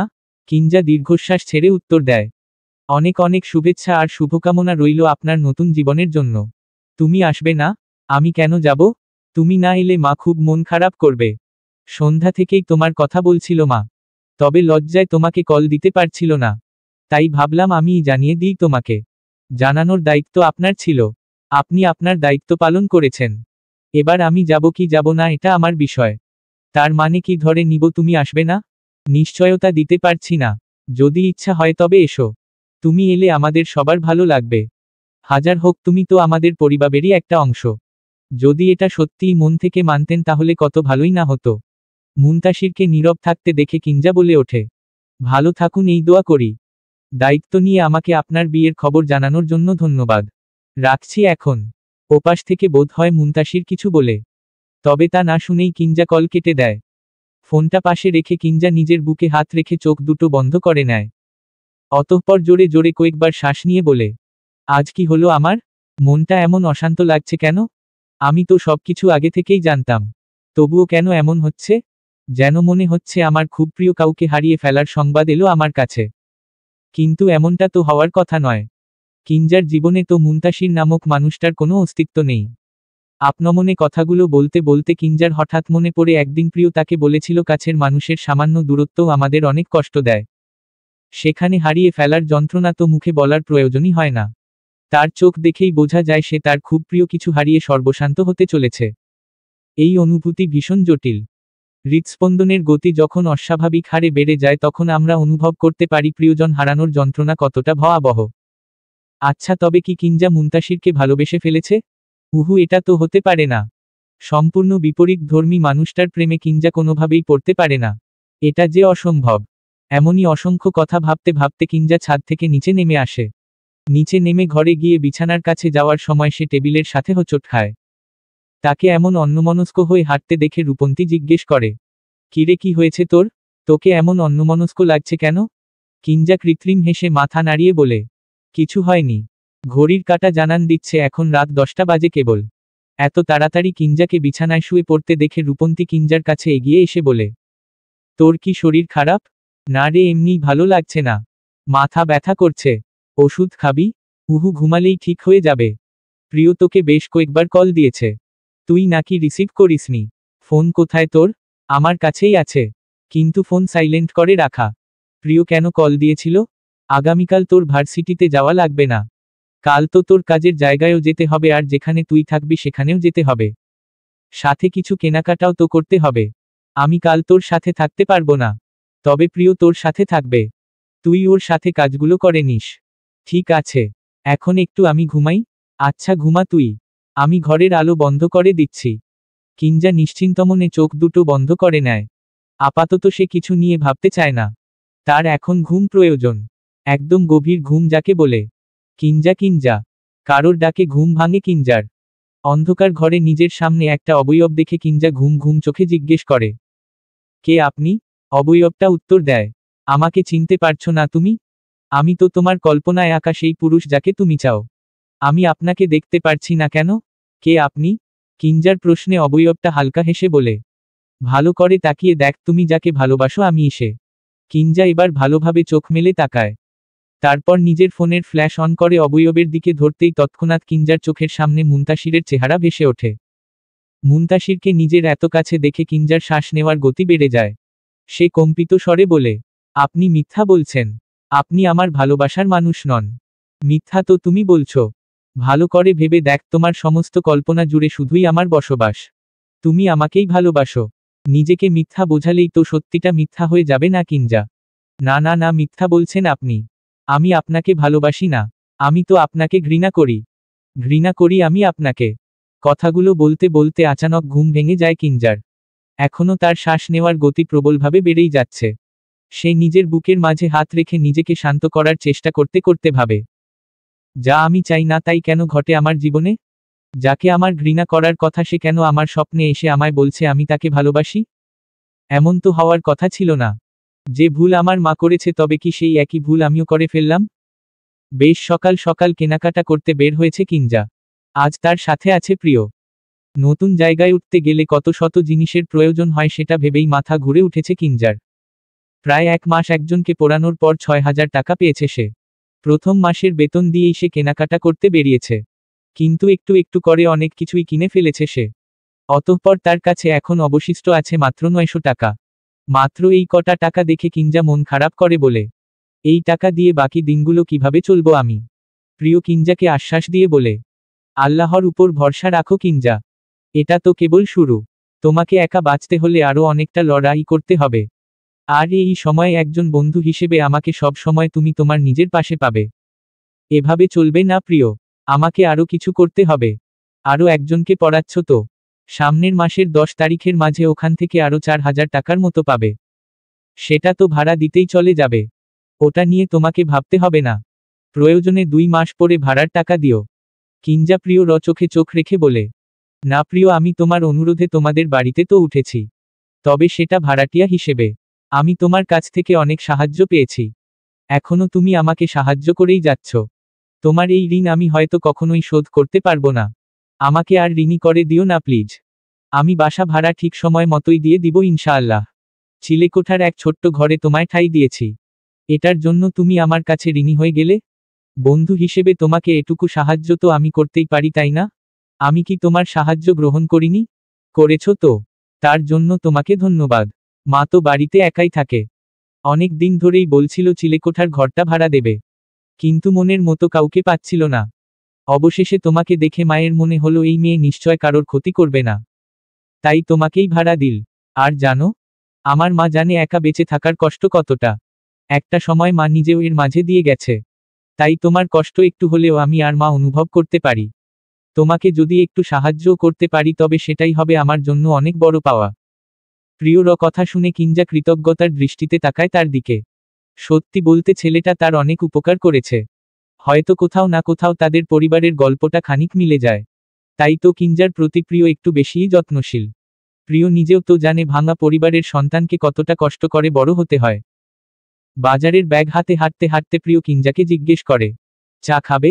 কিঞ্জা খানিকটা ভেবে উত্তর দেয়, খাওয়া যায়, চলো তবে। বাজারের কাছেই একটা চায়ের দোকান আছে, সেখান থেকে 2 কাপ রং চা নিয়ে 1 কাপ চা কিঞ্জার হাতে দিয়ে প্রিয় বলে, রং চা কি শখের বশে খাও? খালাম্নি যদিও এটার আসল কারণ জানে না, তবে আমি রং চা খেতাম দুধ চায়ের খরচ কিছুটা কমাতে। অন্যের সংসারে এত খরচ বাড়িয়ে কি লাভ বলো? প্রায় সময়ই আমি এমন করতাম। কখনো মাসও 1 পিস দিয়েই ভাত খেয়ে উঠতাম, তো কখনো মাছের সবচেয়ে ছোট পিস নিয়েই 1 থালা ভাত খেতাম। খালাম্নি অবশ্য আমাকে খেতে বারণ করতো না, কিন্তু নিজের কাছেই কেমন যেন লাগতো। মনে হতো অযাচিত তাদের সংসারে পড়ে আছি আমি। পড়াশোনার বাইরে কখনো কোনো আবদার করিনি। অন্যের সংসারে খেয়ে পড়ে বেঁচে থাকাটাই তো অনেক, এর থেকে বেশি কিছু চাওয়া কিংবা আশা করা বিলাসিতা ছাড়া আর কিছুই না। প্রিয় চায়ের কাপে চুমুক দিয়ে বলে, মা একাই আমাকে বড় করেছে, একা হাতে আমাদের মা ছেলের ছোট্ট সংসার সামলিয়েছে। অভাবের সংসারে দুধ চায়ের আবদার করাও বোকামি। প্রথম প্রথম আমার বেশ কষ্ট হতো রং চা খেতে, আমি তো ছিলাম দুধ চায়ের পাগল। কিন্তু মায়ের কষ্ট হবে ভেবে কিছু বলতাম না। তারপর তো ধীরে ধীরে রং চায়ের অভ্যাস হয়ে গেল। এখন নিজে থেকেই আর দুধ চা খাই না, আমার কাছে রং চাই ভালো লাগে। কোথাও না কোথাও আমাদের গল্পটা একই, তাই না? আমরা দুজনেই ব্রোকেন ফ্যামিলির সন্তান, কিন্তু তুমি ভাগ্যবান, কারণ বাবা না থাকুক মা তো সব সময় তোমার পাশে ছিল, আছে, থাকবে। কিন্তু আমার কথা না বাবা ভেবেছে আর না তো মা। কিঞ্জাকে মন খারাপ করতে দেখে প্রিয় বলে ওঠে, এসব ভেবে মন খারাপ করে লাভ নেই, আমরা বরং আজ উঠি চলো। আজ রাতের মধ্যে সব গুছিয়ে রেখো, আগামীকাল আমি তোমাকে নিতে আসব। আচ্ছা ঠিক আছে। চা খাওয়া শেষে দুজন আবার হাঁটতে শুরু করে। কিছু দূর গিয়ে প্রিয় কিঞ্জাকে একটা রিকশায় তুলে দেয়। সাবধানে যেও। কিঞ্জা হাসিমুখে প্রিয় থেকে বিদায় নিয়ে রূপন্তীদের বাড়িতে চলে আসে। বাড়ি ফিরে ফ্রেশ হয়ে রূপন্তীর মাকে রান্নার কাজে সাহায্য করে ঘরে গিয়ে বিছানায় গা এলিয়ে দেয় সে। কেন যেন আজ তার ভালো লাগছে না, মনটা ভার হয়ে আছে। মনে হচ্ছে তার জন্য কোনো খারাপ সংবাদ অপেক্ষা করছে। এসব ভাবতে ভাবতে চিন্তিত মনেই কিঞ্জা ঘুমিয়ে যায়। এমন অসময়ে ঘুমানোর কারণ হলো কিঞ্জার মনের পাশাপাশি শরীরটাও বেশ খারাপ, তাই ক্লান্ত চোখ দুটো এখন একটু বিশ্রাম চায়। কিঞ্জাও তার চোখ দুটোকে বিশ্রাম দেয়। দুপুর 2টার দিকে কিঞ্জার ঘুম ভাঙে কারোর ধাক্কায়। কিঞ্জা আধো চোখ মেলে তাকিয়ে দেখে রূপন্তী তার পাশে বসে তাকে ধাক্কাচ্ছে। কিঞ্জা ঘুমোঘুম স্বরে জিজ্ঞেস করে, কিরে তুই এখন ভার্সিটি থেকে চলে এলি যে এই অসময়ে? একা একা ক্লাস করতে ভালো লাগছিল না তাই চলে এলাম, কিন্তু তুই এই অসময়ে ঘুমাচ্ছিস কেন? শরীর ঠিক আছে তোর? হ্যাঁ ঠিক আছে আমার শরীর, বাজার থেকে ফিরে ক্লান্ত লাগছিল তাই ঘুমিয়ে গিয়েছিলাম। হঠাৎই রূপন্তীর চোখমুখ শুকিয়ে যায়। রূপন্তী শুকনো গলায় বলে, তোর ফোন বেজেই যাচ্ছিল তাই আমি রিসিভ করেছিলাম কল। তো এটা এভাবে বলার কি আছে? আমার ফোন তো তুই ধরতেই পারিস, কলটা তোর মা করেছিল। মুহূর্তের মাঝেই যেন কিঞ্জার ঘুম হাওয়া হয়ে যায়। কিঞ্জা তার ভ্রুজোড়া কিঞ্চিত কুচকিয়ে জিজ্ঞেস করে, সে কেন কল করেছিল আমায়? তোর বাবা। কি হয়েছে? রূপন্তী কিছুক্ষণ চুপ থেকে ধীর কণ্ঠে বলে, তোর বাবা আর নেই কিঞ্জা। কিঞ্জা কিছু বুঝতে না পেরে জিজ্ঞেস করে, মানে? তোর বাবা আজ সকালেই মারা গেছে, বিকালে তার জানাজা। আন্টি তোকে যেতে বলেছে। হাজার হোক তুই তো আঙ্কেলের মেয়ে, শেষবেলায় তোকে তো যেতেই হবে। এই কথাটা শোনার জন্য কিঞ্জা প্রস্তুত ছিল না। তবে খবরটা তাকে অনেক বেশি ব্যথিত করেছে বলেও হয় না। তার চোখে মুখে কষ্টের ছাপ নেই বললেই চলে। তবে যা আছে তা হলো দীর্ঘশ্বাসের ছাপ। কিঞ্জা শান্ত গলায় রূপন্তীকে জিজ্ঞেস করে, কিভাবে হলো এসব? আঙ্কেলের সাথে নাকি তার দ্বিতীয় স্ত্রী প্রতারণা করেছে? এসব মেনে নিতে না পেরে উনি হার্ট অ্যাটাক করেছিলেন। আর তারপর হাসপাতালে ভর্তি অবস্থায়। কিঞ্জা সব শুনে চুপচাপ বসে থাকে। রূপন্তী তাকে হালকা ধাক্কা দিয়ে বলে, এই কি হলো তোর? এখনো বসে আছিস কেন তুই? যাবি না আঙ্কেলের কাছে? আচানক কিঞ্জা হেসে ওঠে। ঠোঁটের কোণে কিঞ্চিত হাসির রেখা বজায় রেখে বলে, আমি কেন যাব? কে হই আমি তার? আমি তো যাব না। এসব কি বলছিস তুই? দেখ, আমি জানি তুই তোর বাবা মাকে পছন্দ করিস না। তাই বলে এমন সময়ে অভিমান করে থাকবি? এই শেষ সময়ে তোর বাবার পাশে তুই থাকবি না? শেষ দেখা দেখবি না বাবাকে? আমার কাছে আমার বাবা মা বহুকাল আগেই মারা গেছে। মৃত মানুষকে আবার দেখতে যাব কেন আমি? যার জন্য আমার জীবনটা প্রায় শেষ হতে চলল তার মৃত্যুতে আমি একটুও ব্যথিত নই। একটুও না। দুপুরের পর থেকে কিঞ্জা কিছু খায়নি। বলা ভালো, খেতে চায়নি। রূপন্তী বেশ কয়েকবার মুখের সামনে খাবার এনে ধরলেও সে সেই খাবার ছুঁয়েও দেখেনি। দুপুর পেরিয়ে বিকেল হলো। এরপর ধীরে ধীরে ধরণীর বুকে সন্ধ্যাও নামল। কিঞ্জা আর বেরোলো না ঘর থেকে। রাতে দুইবার তাকে খাওয়ার জন্য ডাকা হলেও সে গেল না। কেন যেন তার কিছুই খেতে ইচ্ছে করছে না। গোটা একটা দিন না খেয়ে কাটিয়ে দিল সে। সারা রাত আর ঘুম এসে ধরা দিল না কিঞ্জার চোখে। বাবার মৃত্যু শোক তাকে ছুতে পারল কি না তা বোঝা গেল না। তবে মেয়েটা নেতিয়ে পড়ল একটা সময়। এভাবেই কিভাবে যেন নীরবে নিভৃতে গোটা একটা রাত পার করে দিল সে। ভোরবেলা আজানের শব্দ পেয়ে কিঞ্জা অজু করে জায়নামাজে দাঁড়ালো। সালাত আদায় শেষে মোনাজাতে সে আল্লাহর কাছে কন্দনরত অবস্থায় চাইল, আল্লাহ, আপনি তো জানেন আমার মনের অবস্থা। আপনি তো বোঝেন আমি কতটা ব্যথা সহ্য করছি। এই ব্যথা না কাউকে দেখাতে পারছি আর না তো কাউকে বোঝাতে পারছি এই ব্যথার তীব্রতা কতখানি। বাবা নামক মানুষটা চিরতরে হারিয়ে গেল আমার জীবন থেকে। না তার মৃত্যু সংবাদ আমাকে ব্যথিত করতে পারেনি। বরং আমি এটা ভেবে খুশি হয়েছি যে আজকের পর আমাকে আর মিথ্যা বলতে হবে না। মিথ্যা বলতে হবে না যে আমার বাবা মৃত। কারণ সত্যি সত্যিই আজ সে দুনিয়ার মায়া ত্যাগ করেছে। চলে গেছে আমার থেকে বহুদূরে। কিন্তু আমার কষ্ট হয় এটা ভেবে যে সে বড্ড তাড়াতাড়ি চলে গেল। তার তো শাস্তি পাওয়া উচিত ছিল এই দুনিয়ায়। যে নিজের স্ত্রী সন্তানকে অবজ্ঞা করে অবৈধ সম্পর্কে লিপ্ত ছিল, যে মানুষটার জন্য আমি এতিমের মতো বড় হয়েছি, যার জন্য আমি আজ ডিভোর্সের ট্যাগ পেলাম, সর্বোপরি যার জন্য আমার জীবনটা এলোমেলো হয়ে গেল, সে এত সহজে মুক্তি পেয়ে গেল। আমি জানি আমার কথাগুলো স্বার্থপরের মতো লাগছে। কি বা করব আমি? তার জন্য তো আমার অন্তরের অন্তঃস্থল থেকে দোয়া আসে না। আমি যে হাজার বার চেয়েও তাকে মাফ করতে পারিনি। আল্লাহ গো, আপনি আমাকে এই অসহনীয় যন্ত্রণা থেকে মুক্তি দিন। 20টা বসন্ত পেরিয়ে গেল আমার জীবন থেকে। অথচ আমি আজও একটু সুখের দেখা পেলাম না। যার জন্য আমার এই অবস্থা, তার জন্য দোয়া করতেও বাধছে আমার মনে। আমি শুধু এটুকুই চাই যেন পৃথিবীর বাকি সকল বাবা মা তাদের সন্তানদের নিয়ে ভালো থাকে। আর কোনো সন্তানের জীবন যেন আমার মতো এলোমেলো না হয়ে যায়। আল্লাহ, আমি একটু মানসিক শান্তি চাই। আপনি আমার উপর আপনার রহমত বর্ষিত করুন। আমাকে সকল মানসিক যন্ত্রণা থেকে মুক্তি দিন, আমিন। মোনাজাত শেষে জায়নামাজ ছেড়ে উঠে দাঁড়ায় কিঞ্জা। একটু পরেই তাকে বের হতে হবে। আজ তার নতুন বাসায় ওঠার দিন। ছোট্ট ঘরটা আগেই বেশ গুছিয়ে রেখে এসেছে সে। আজ কেবল তার যেতে হবে। সেখানে গিয়ে সেখান থেকেই ভার্সিটিতে যাওয়া, তারপর টিউশনি করিয়ে সন্ধ্যারাতে বাসায় ফিরতে হবে তাকে। আজ থেকেই তার ব্যস্ত জীবনের সূচনা হতে চলেছে। রূপন্তী ঘরে ঢুকে কিঞ্জাকে কাঁদতে দেখে জিজ্ঞেস করে, আঙ্কেলের জন্য মন খারাপ লাগছে? কিঞ্জা চোখের পানি মুছে জবাব দেয়, একটু মানসিক শান্তির আশায় কাঁদছি। দোয়া কর যেন আমার জীবনে একটু মানসিক শান্তি আসে। আমি আর কিচ্ছু চাই না, বিশ্বাস কর। আচ্ছা, করলাম বিশ্বাস। এবার বল তো, খাবি কখন তুই? কাল থেকে কিছু মুখে তুলিসনি তুই। এখন খাবি? আমি খাবার গরম করে এনে দেই? না রে, ভালো লাগছে না কিছু।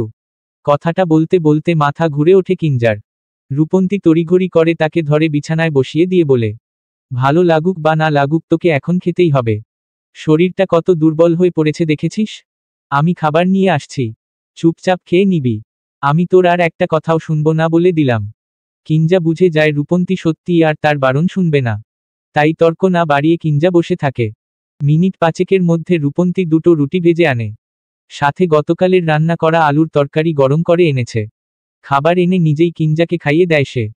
একটা রুটি খাওয়ার পর কিঞ্জা আর খেতে না চাইলে তাকে এক প্রকার জোর করেই সম্পূর্ণ খাবার খাইয়ে দেয় রূপন্তী।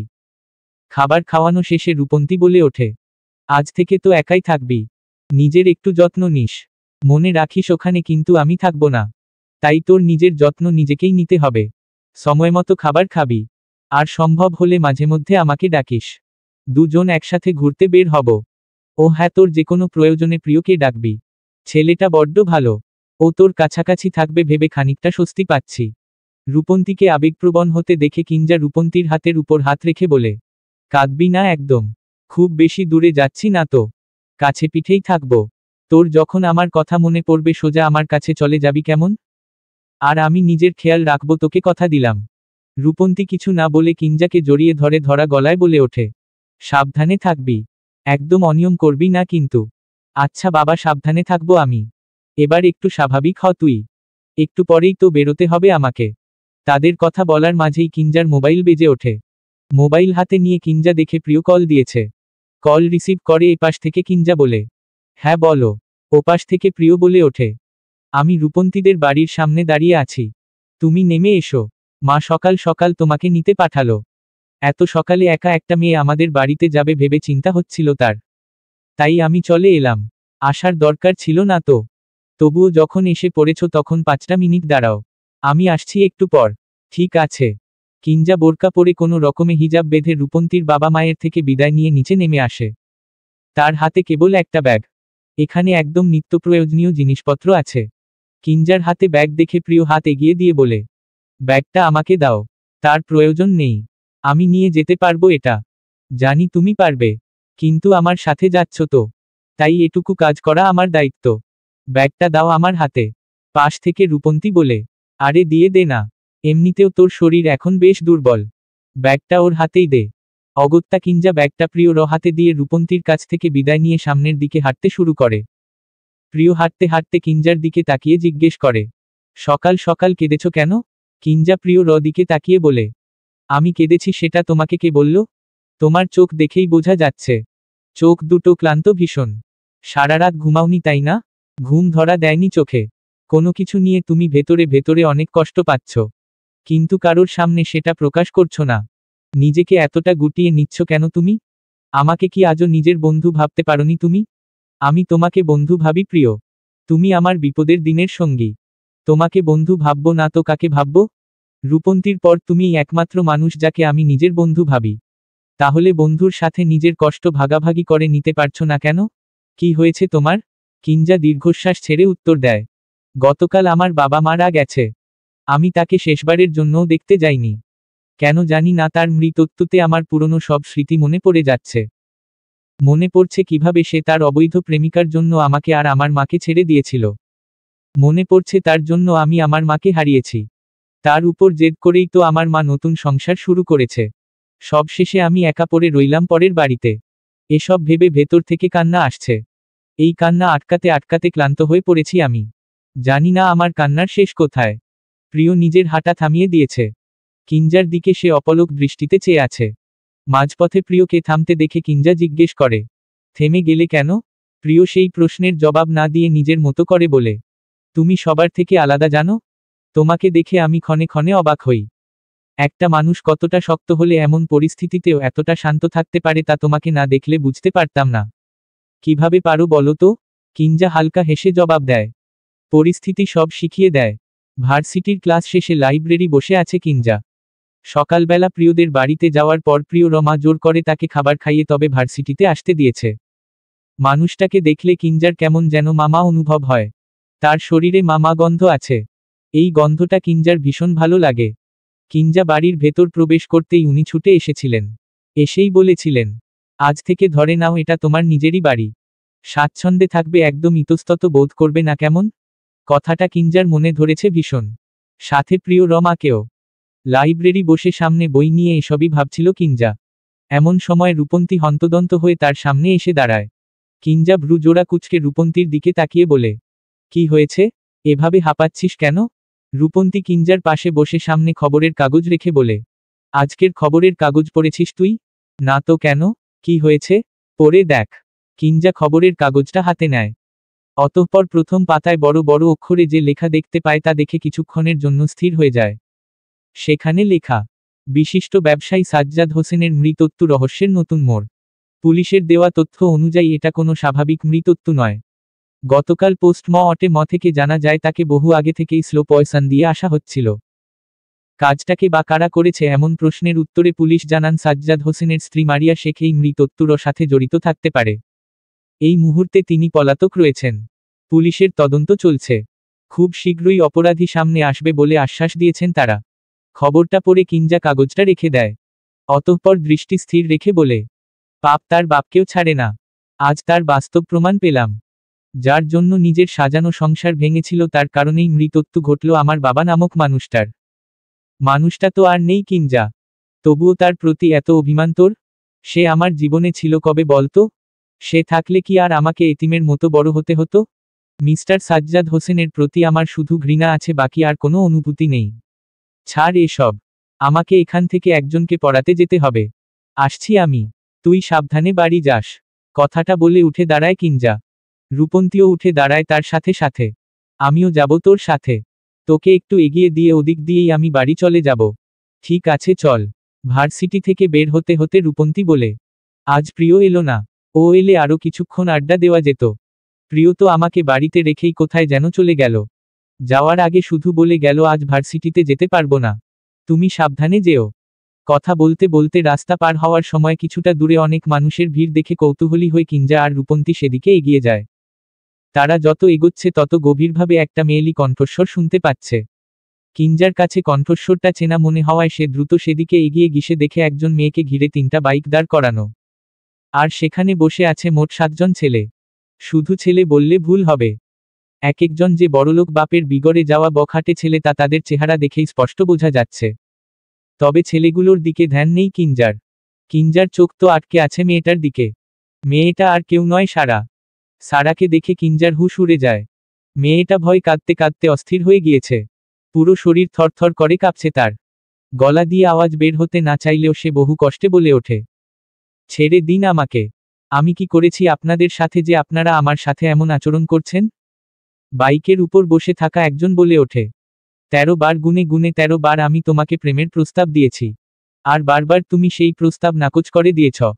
এতটুকু একটা মেয়ে আমার প্রেমের প্রস্তাব নাকচ করে দেয় কোন সাহসে? তুমি জানো না আমি কে? আমার বাবাকে তা তুমি জানো না? তারপরেও এত সাহস তুমি পাও কোথা থেকে? আজ সবার সামনে তোমাকে তুলে নিয়ে যাব আমি। কারোর বাপের ক্ষমতা নেই আমাকে আটকানোর। কথাটা বলে বাইক থেকে নেমে ছেলেটা সারার হাত ধরতে গেলে কিঞ্জা বাজপাখির মতো সেখানে গিয়ে দাঁড়ায়। অতঃপর ছেলেটার হাত ধরে দাঁতে দাঁত চেপে বলে, আপনাকে আটকানোর জন্য এখানে কোনো বাপের প্রয়োজন নেই। আমি একাই যথেষ্ট। ছেলেটা কিঞ্জার দিকে তাকিয়ে হেসে বলে, স্বামীরকে আটকানোর ক্ষমতা কারোর নেই। তুমি কে? আমি? আপনি যার সাথে বেয়াদবি করছেন আমি সেই মেয়ের বোন। সারা আমার ছোট বোন। কিঞ্জাকে দেখে সারা তৎক্ষণাৎ তাকে জড়িয়ে ধরে শব্দ করে কেঁদে ওঠে। কিঞ্জার জামা আঁকড়ে ধরে সে বলে, আপু প্লিজ তুমি আমাকে এদের হাত থেকে বাঁচিয়ে নাও। কিঞ্জা সারার মাথা ও হাত বুলিয়ে বলে, কিছু হবে না বাবু। আপু আছে তো তোমার পাশে। কেউ তোমার কোনো ক্ষতি করতে পারবে না। স্বামীরের এক বন্ধু জিসান কিঞ্জাকে দেখে বাজে ইশারা করে বলে, বন্ধু ভাবির বোনটা কিন্তু সেই। এটাকেও তুলে নিয়ে যাই কি বলিস? কথাটা বলেই সে বিশ্রী আওয়াজ করে হাসতে শুরু করে। কিঞ্জা নিজের হাতের মুঠ শক্ত করে সারাকে একপাশে দাঁড় করিয়ে ছেলেটার কাছে গিয়ে দাঁড়ায়। আমাকে তুলে নিয়ে যাওয়ার এত শখ? এমন আগুন ও সুন্দরী সামনে থাকলে শখ তো জাগবেই। কথাটা শেষ হতে দেরি কিন্তু তার গালে থাপড় বসাতে একটুও দেরি করল না কিঞ্জা। পরপর দুটো থাপড় বসিয়ে কিঞ্জা জিসানের কলার চেপে ধরে বলে, মেয়ে মানুষ দেখলেই পুরুষ তো জেগে ওঠে তাই না? তখন আর মাথা ঠিক থাকে না?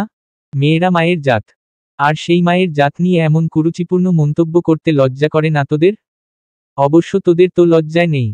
নির্লজ্জ বেহায়ার দল। জিসান রাগে ফুঁসতে ফুঁসতে কিঞ্জার ওড়নায় হাত রেখে বলে, খুব সাহস তোর তাই না? জানিস আমি কে?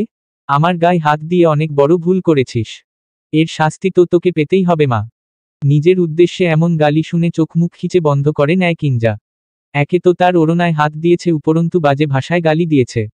ফলস্বরূপ কিঞ্জা নিজের হিজাব থেকে একটা পিন খুলে সরাসরি জিসানের গলার একপাশে গেঁথে দেয়। আচানক এমন আঘাতে চিৎকার করে ওঠে সে। বন্ধুর এমন অবস্থা দেখে বাকিরাও চিৎকার করে ওঠে। সামির কিঞ্জার দিকে তেড়ে এসে বলে, তোর এত বড় সাহস যে আমার সামনেই আমার বন্ধুকে আঘাত করিস? আজ তো তোর বোনের সাথে সাথে তোকেও তুলে নিয়ে যাব। তারপর একসাথে দুজনের সাথে। বাকি কথা বলার সুযোগ পায় না সামির। কিঞ্জা নিজের ব্যাগ থেকে পেপার স্প্রে বের করে তার চোখ বরাবর ছিটিয়ে দেয়। চোখে জ্বালা অনুভূত হতেই সামির চিৎকার করে সরে যায়। চোখে হাত দিয়ে ছটফট করতে থাকে। এরপর আরও দুজন একসাথে কিঞ্জার দিকে এগিয়ে এলে কিঞ্জা একজনের বুক বরাবর আরেকজনের দুই উরুর মাঝখানে জোরে লাথি দেয়। আর কে এগিয়ে আসবি আয়। আহাম্মকের দল, আমি ন্যাশনাল কারাতে চ্যাম্পিয়ন। কারাতে কেন শিখেছিলাম জানিস? এই তোদের মতো জানোয়ারদের হাত থেকে নিজেকে রক্ষা করার জন্য। অবশেষে আমার শেখা সার্থক হলো আজ। কিঞ্জার কথা শুনে বাকি তিনজনও এগিয়ে আসে। তন্মধ্যে একজনের হাতে ছুরি দেখতে পেয়ে সারা চিল্লিয়ে বলে ওঠে, আপু ওদের হাতে ছুরি আছে, তুমি সরে এসো প্লিজ। তবে কিঞ্জার আর সরতে হয় না। পুলিশের গাড়ি দেখে ছেলেগুলো কিঞ্জা আর সারাকে দেখে নেওয়ার হুমকি দিয়ে বাইক নিয়ে তাড়াহুড়ো করে চলে যায়। পুলিশ এসে কিঞ্জার সামনে দাঁড়িয়ে বলে, কি হয়েছে এখানে? কিঞ্জা তাদের সবকিছু বিস্তারিত বলে, সাথে এটাও বলে, যত তাড়াতাড়ি সম্ভব ওদের ধরার ব্যবস্থা করুন অফিসার। এই বাচ্চা মেয়েটার জীবন কিন্তু এখন ঝুঁকিতে আছে। সাধারণ জনগণকে বাঁচানোর দায়িত্ব আপনাদের। আশা করছি আপনারা আপনাদের দায়িত্ব পালনে কোনো প্রকার গাফিলতি করবেন না। পুলিশের সাথে কথা বলে সারাকে নিয়ে যাওয়ার সময় আশেপাশের উৎসুক জনতাকে দেখে কিঞ্জা তেজি কণ্ঠে বলে ওঠে, সার্কাস তো শেষ, এখনো এখানে দাঁড়িয়ে আছেন যে আপনারা? বিনা পয়সায় ভালোই তো সার্কাস দেখলেন, আরও দেখতে চেয়েছিলেন বুঝি? এক কাজ করুন তবে, আপনাদের সবার ঘরেই তো মা বোন বউ মেয়ে কেউ না কেউ আছে।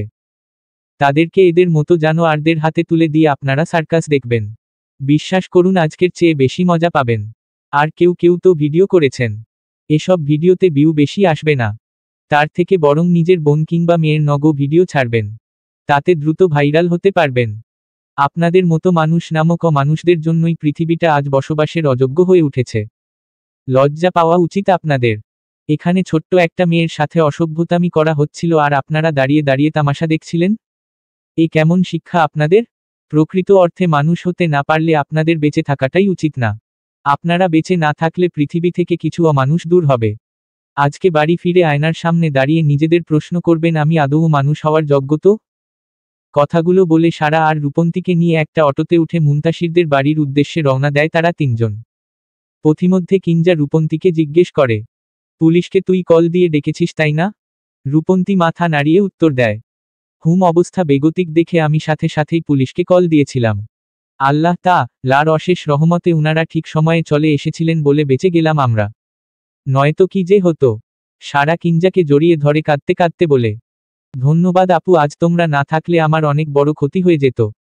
জানো, আমি না বাড়ির সবাইকে ওই ছেলেগুলোর কথা বলেছিলাম, কিন্তু সবাই ঝামেলা এড়াতে বলেছিল তুমি মেয়ে মানুষ, এসবে পাত্তা দেওয়ার দরকার নেই। চুপচাপ পড়তে যাবে আবার চুপচাপ বাড়ি চলে আসবে, কোথাও কিচ্ছু বলবে না। যে যা বলে বলুক তুমি সেসবে কান দেবে না। ওদের কথা শুনে আমি চুপ করে গিয়েছিলাম, কারণ ওরা কেউ যে আমার কথায় গুরুত্ব দেয়নি সেটা বুঝতে পেরেছিলাম আমি। শুরুতেই যদি ওরা স্টেপ নিত তাহলে আজকের এই দিনটা হয়তো আসতো না। কেঁদো না সারা, সবকিছু ঠিক আছে বাচ্চা, একদম ভয় পাবে না তুমি।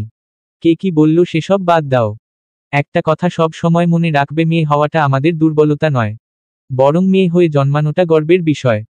তোমার সাথে কেউ অন্যায় করলে তুমি তা চুপচাপ মেনে নেবে না, অবশ্যই তুমি প্রতিবাদ করবে। যদি সম্মুখে প্রতিবাদ করতে না পারো তাহলে নিজের বুদ্ধি দিয়ে বাজিমাত করবে। একা লড়াই করতে শিখতে হবে মেয়ে, কারণ এই পৃথিবীতে নিজের জন্য কেবল নিজেকেই পাওয়া যায়। তুমি যদি তোমাকে আগলে রাখতে না পারো তাহলে কেউ তোমাকে আগলে রাখার জন্য এগিয়ে আসবে না।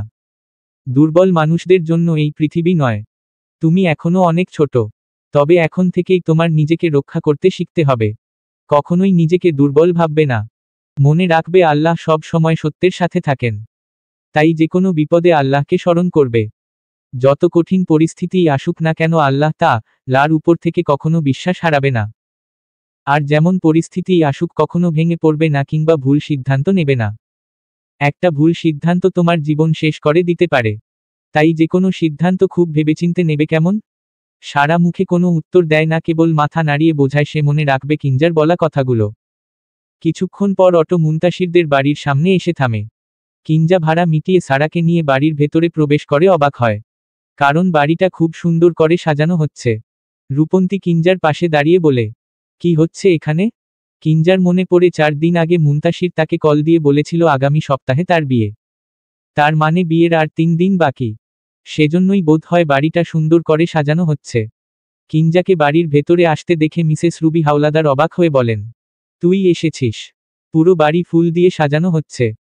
চারপাশে সবার কত ব্যস্ততা, কেউ স্টেজ সাজাতে ব্যস্ত তো কেউ কনের বাড়ি নিয়ে যাওয়ার জন্য তত্ত্ব সাজাতে ব্যস্ত। মুনতাসিরের চাচিমা মিসেস মোহনা প্রামাণিক বোধ হয় সবচেয়ে বেশি ব্যস্ত সময় পার করছেন, কারণ সে নিজের কাজে এতটাই ব্যস্ত যে আশেপাশে তাকানোর সময়টুকুও পাচ্ছেন না। মিসেস রুবি হাওলাদার নিজের হাতে থাকা ডালা রেখে উঠে আসেন কিঞ্জার কাছে। কিঞ্জার গালে হাত দিয়ে আদুরে কণ্ঠে জিজ্ঞেস করেন, কেমন আছিস মা? কিঞ্জা দীর্ঘশ্বাস ছেড়ে উত্তর দেয়, আলহামদুলিল্লাহ ভালো আছি। তোমরা ভালো আছো তো? অবশ্য কাল বাদে পরশু তোমার ছেলের বিয়ে, ভালো তো থাকারই কথা। রুবি হাওলাদার খানিকটা ব্যথিত স্বরে বলেন, তুই তো চলে গেলি, আর মুনতাসিরও জেদ ধরে বসল যে ওই মেয়েকে ছাড়া আর কাউকে বিয়ে করবে না, তাই রাজি হতেই হলো আমাদের। তোর মনের অবস্থা বুঝতে পেরে তোকে জানানোর সাহস পাইনি, তবে তুই এসে ভালোই করেছিস। তোকে ছাড়া বাড়িটা খালি খালি লাগে, থেকে যা না এখানে। কিঞ্জা সারার কাঁধে হাত রেখে সবার উদ্দেশ্যে বলে, আমি এখানে থাকতে আসিনি, এ বাড়ির মেয়েকে ফিরিয়ে দিতে এসেছি। রুবি হাওলাদার অবাক কণ্ঠে প্রশ্ন করেন, মানে? সারা এখনো চাপা স্বরে কেঁদেই যাচ্ছে। কিঞ্জা তাকে আগলে নিয়ে বলে, আজ যদি আল্লাহ লার ইচ্ছায় আমি সারাকে রক্ষা করতে না পারতাম তাহলে বোধহয় এই আনন্দ উৎসব শোকের ছায়ায় ছেয়ে যেত। সারাকে সুস্থ অবস্থায় দেখতে পেত না কেউ। নিজের মেয়ের নাম শুনে মোহনা প্রামাণিক সব কাজ ফেলে উঠে দাঁড়ায়। মেয়ের কাছে এগিয়ে এসে জিজ্ঞেস করেন, কি হয়েছে তোর? তুই কাঁদছিস কেন মা? সারাকে উত্তর দিতে না দিয়ে কিঞ্জা বলে, সব বলছি, তার আগে বাড়ির ছেলেদের ডাকুন। মুনতাসির এতক্ষণ বন্ধুদের সাথে ছাদে ছিল, মাত্রই ছাদ থেকে নামছিল সবাই। তখনই সিঁড়ি বেয়ে নামতে নামতে কিঞ্জার কণ্ঠস্বর শুনে সেদিকে এগিয়ে যায় তারা। ইতোমধ্যে ফারহানও সেখানে এসে উপস্থিত হয়েছে।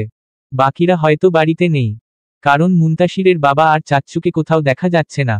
মুনতাসির কিঞ্জার দিকে এগিয়ে এসে জিজ্ঞেস করে, তুমি আসবে তা আমি ভাবতে পারিনি। আমি কি স্বপ্ন দেখছি? কিঞ্জা মুনতাসিরের কথায় বিরক্ত হয়ে বলে, আমি এখানে বিয়ের দাওয়াত খেতে আসিনি, এসেছি এই বাড়ির পুরুষদের কাপুরুষতার নমুনা দেখাতে। মানে? এবার কিঞ্জা সারার দিকে তাকায়, তাকে কোমল স্বরে জিজ্ঞেস করে, বাড়ির সবার মাঝে কি তোমার মুনতাসির ভাইয়া আর ফারহান ভাইয়াও ছিল? সারা চোখের পানি মুছতে মুছতে উত্তর দেয়, ফারহান ভাইয়া কিছু জানে না, কারণ ভাইয়া আজ সকালেই ফিরেছে।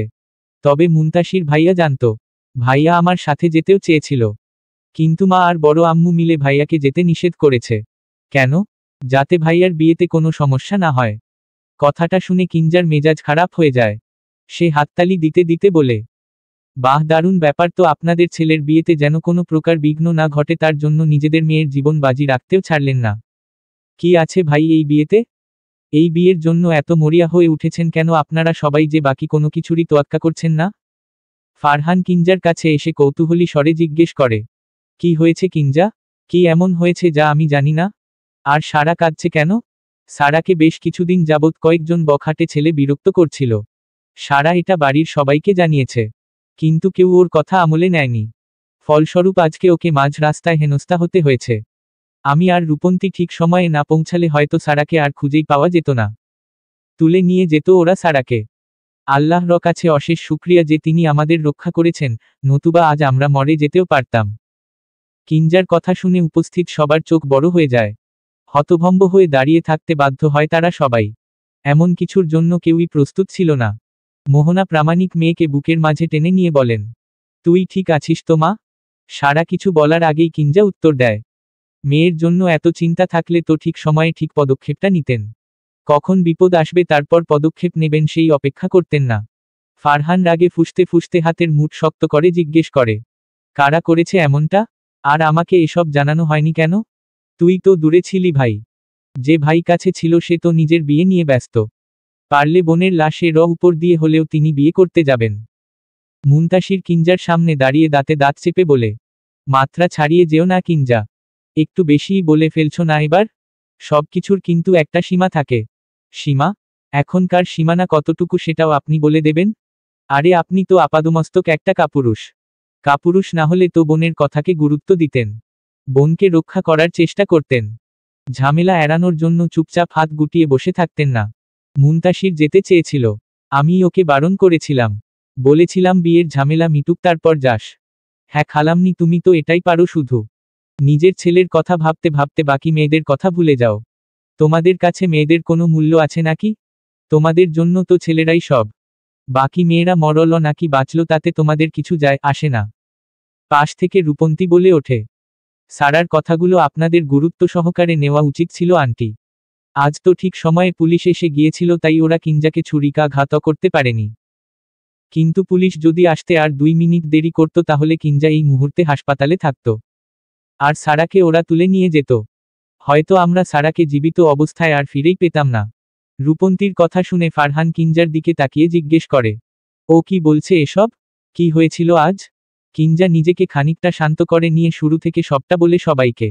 ঘটনার বিবরণ শুনে সবাই থ হয়ে দাঁড়িয়ে থাকে। কারোর মুখ থেকে আজ কোনো আওয়াজ বের হচ্ছে না। কিঞ্জা সবাইকে সবটা বলে চলে যাওয়ার আগ মুহূর্তে শেষবারের জন্য বলে, পারলে সারাকে চোখে চোখে রেখ, ওকে আগলে রেখ। যে কোনো মুহূর্তে ওর ক্ষতি হয়ে যেতে পারে। তাই কেবল বিয়েতে মগ্ন না থেকে মেয়েটার দিকেও একটু নজর দিও তোমরা। আমাদের দায়িত্ব শেষ। আমরা আসি এবার। কথাটা বলে রূপন্তীকে নিয়ে কিঞ্জা সদর দরজার দিকে পা বাড়ায়। তৎক্ষণাৎ রুবি হাওলাদার কিঞ্জার দিকে এগিয়ে আসেন। কিঞ্জার হাত ধরে বলেন, আজ তুই আমাদের অনেক বড় বিপদের হাত থেকে বাঁচালি মা। তোর এই ঋণ আমরা কখনো শোধ করতে পারবো না। কিন্তু তোর কাছে একটা অনুরোধ করতে চাই আমি। হয়তো এটা অন্যায় আবদার হয়ে যাবে। তবুও বলছি থেকে যা এখানে। একবার যখন এসেছিস তখন আর চলে যাস না।